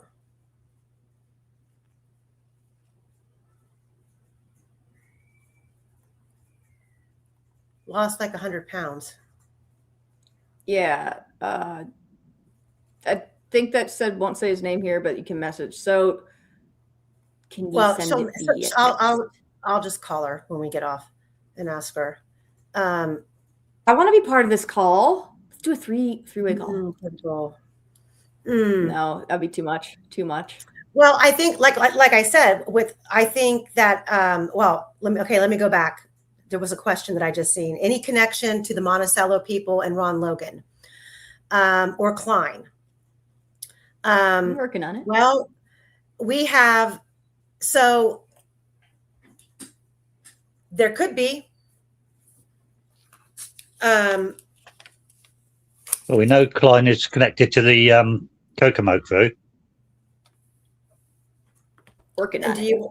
Do you want to refresh, Quester? Sorry? Do you want to refresh how he's connected to the Kokomo crew? Let's have a look.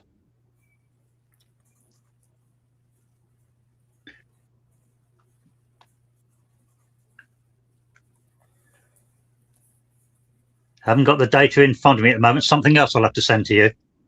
Okay, well, just make a note of it, and we'll go over that next live. But as far as Klein and I've never come across any connection with Klein and the people from Monticello. Never come across the people from Monticello with any CSAM stuff either. That's one thing I can say about that. The only connection that we have with Klein and Logan is what Reese was told in prison. And Klein, when you go back and you read Jerry Holman's deposition, Klein points the finger at his dad and his dad's friend, but he never names his dad's friend.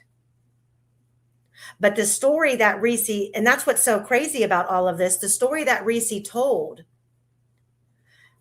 had already been told to Jerry Holman and had already been deposed and on the record in a deposition with the defense team before Reese Davis ever even started writing during the trial about what Klein and Logan had told him.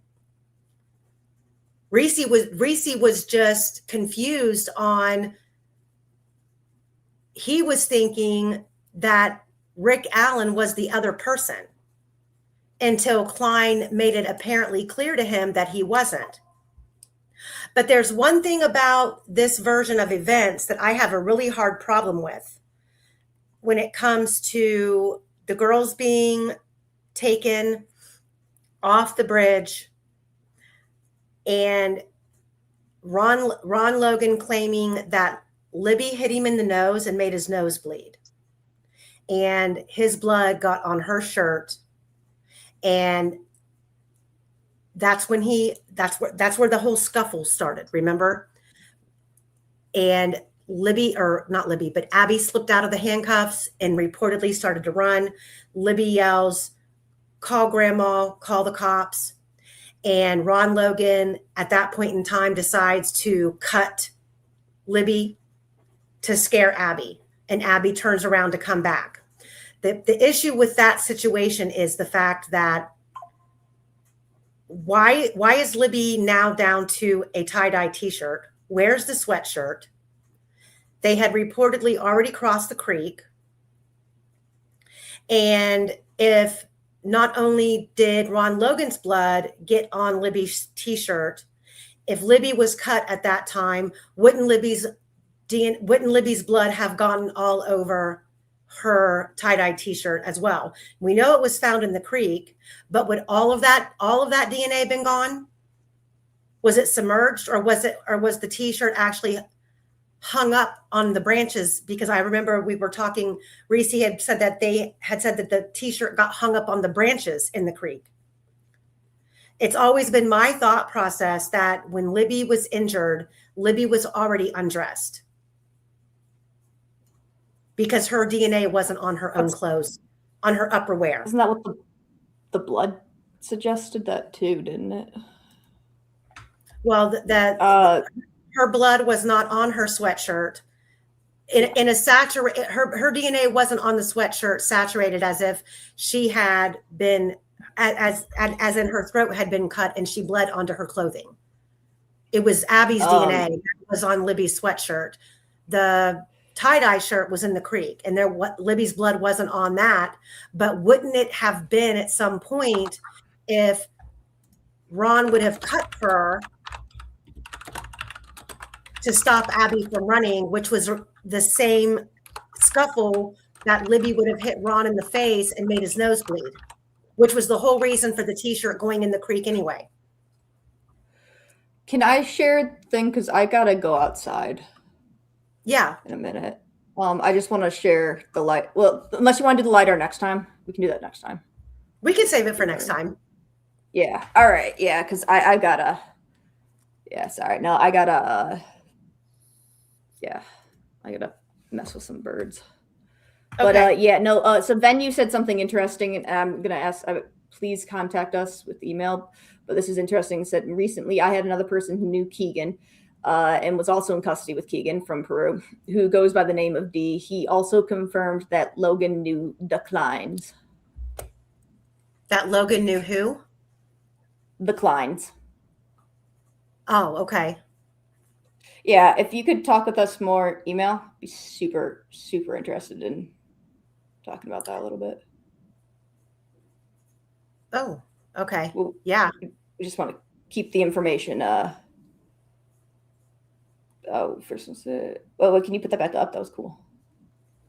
Oh, wait, no. Yeah. So Venue also said before that, get out of here. I was the first one to say Keegan told me Ron Logan was a family friend and he was being investigated because Logan had died of COVID back in 2022 in Miami County. So just, I just know some of you are listening, so I just wanted to make sure you guys were all cued in.